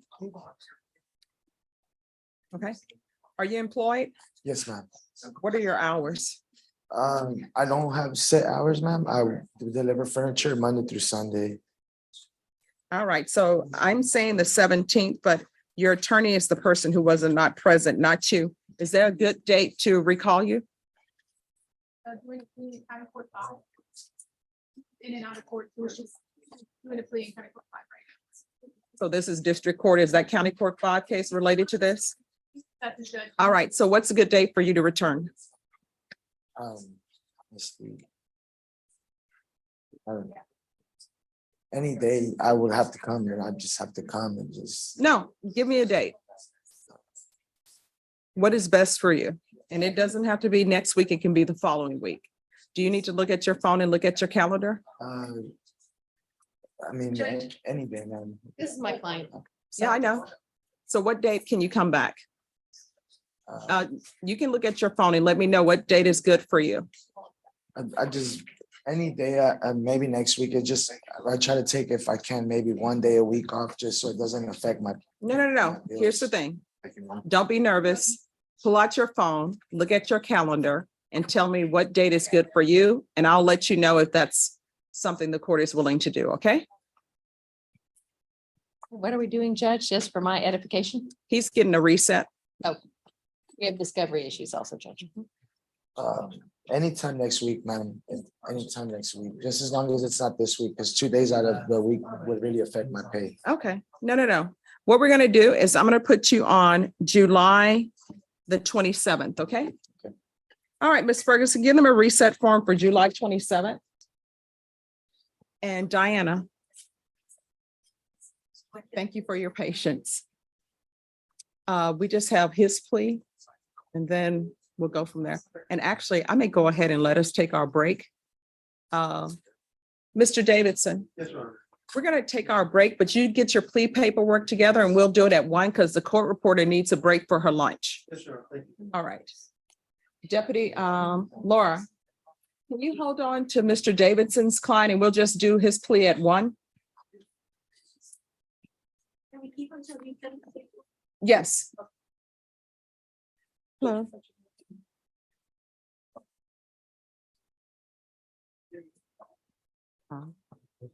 Oh, I'm so sorry to hear that. Oh, She's all off. all right. Does she need water or anything like that? I think she's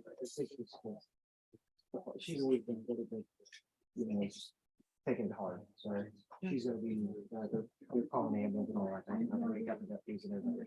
All right, but be sure to let her know with regards to waiving of GPS fees, nothing. I have no control over third-party contracts. But we had a juror to fall in here yesterday. And we had to call the EMTs. Yeah. Yeah. Hey, but you know what? With that ride comes a cost, an outrageous cost. That's what it's important, is like people that can't pay don't have to pay, but. Yeah. My mom's EMT bill was outrageous.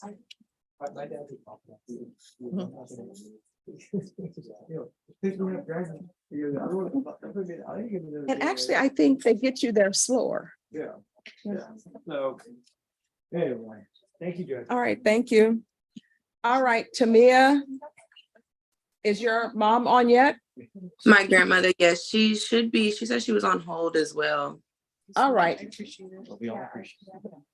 All right, I'm sorry, I'm gonna have to ask you to stop driving. She's connecting to audio.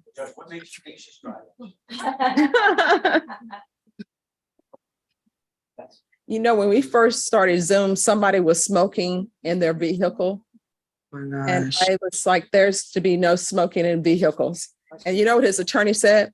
Judge, well, maybe there are leaves. He's burning leaves in his vehicle. That's what we're doing now. I remember back in the Zoom days, I don't know before they accepted that or not. We had an attorney, I will not name this attorney, who appeared holding two small children and some. And Oh, my God. well, they were quit. All right, her audio is not working. Oh, I think it says it's a little button at the bottom. It says to dial in through Wi-Fi or cellular. I don't know if she can hear me. Let me see if she's able to read chat. Okay.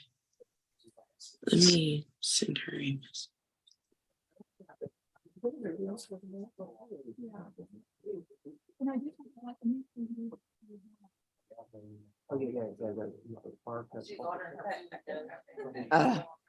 We're probably gonna have to do this another day. I'm letting her know right now how to do the microphone. But no, she's on lunch. She's ordering her food and everything. So we're gonna have to do this another day. This is court. I'm very accommodating, going past 12, but the ordering of food, I understand that her break is short because trust me, I used to work at Walmart. That's another one of the jobs I had. Now I only worked there for one day, but I did work there. And after that, I quit. But I was a child in school. So she has stopped her ordering and I think she heard me. Because I try to be accommodating, but this is a courtroom. And even though we're by Zoom, it's still court. Right, yes, ma'am. All right, and I'm asking her to unmute, but she has not unmuted. I don't think she knows how, honestly. Oh, she's on a Samsung. I can help her out. Awesome. All right, so we're here because your granddaughter is saying she wants to live with you. Yes, ma'am. She's been living with me. All right, so I'm gonna have to have you stop driving. I can't have you driving and Zooming. That's an accident waiting to happen.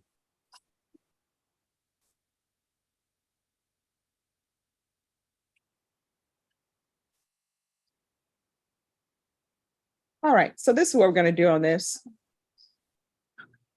We are going to, she needs to provide a letter. Okay.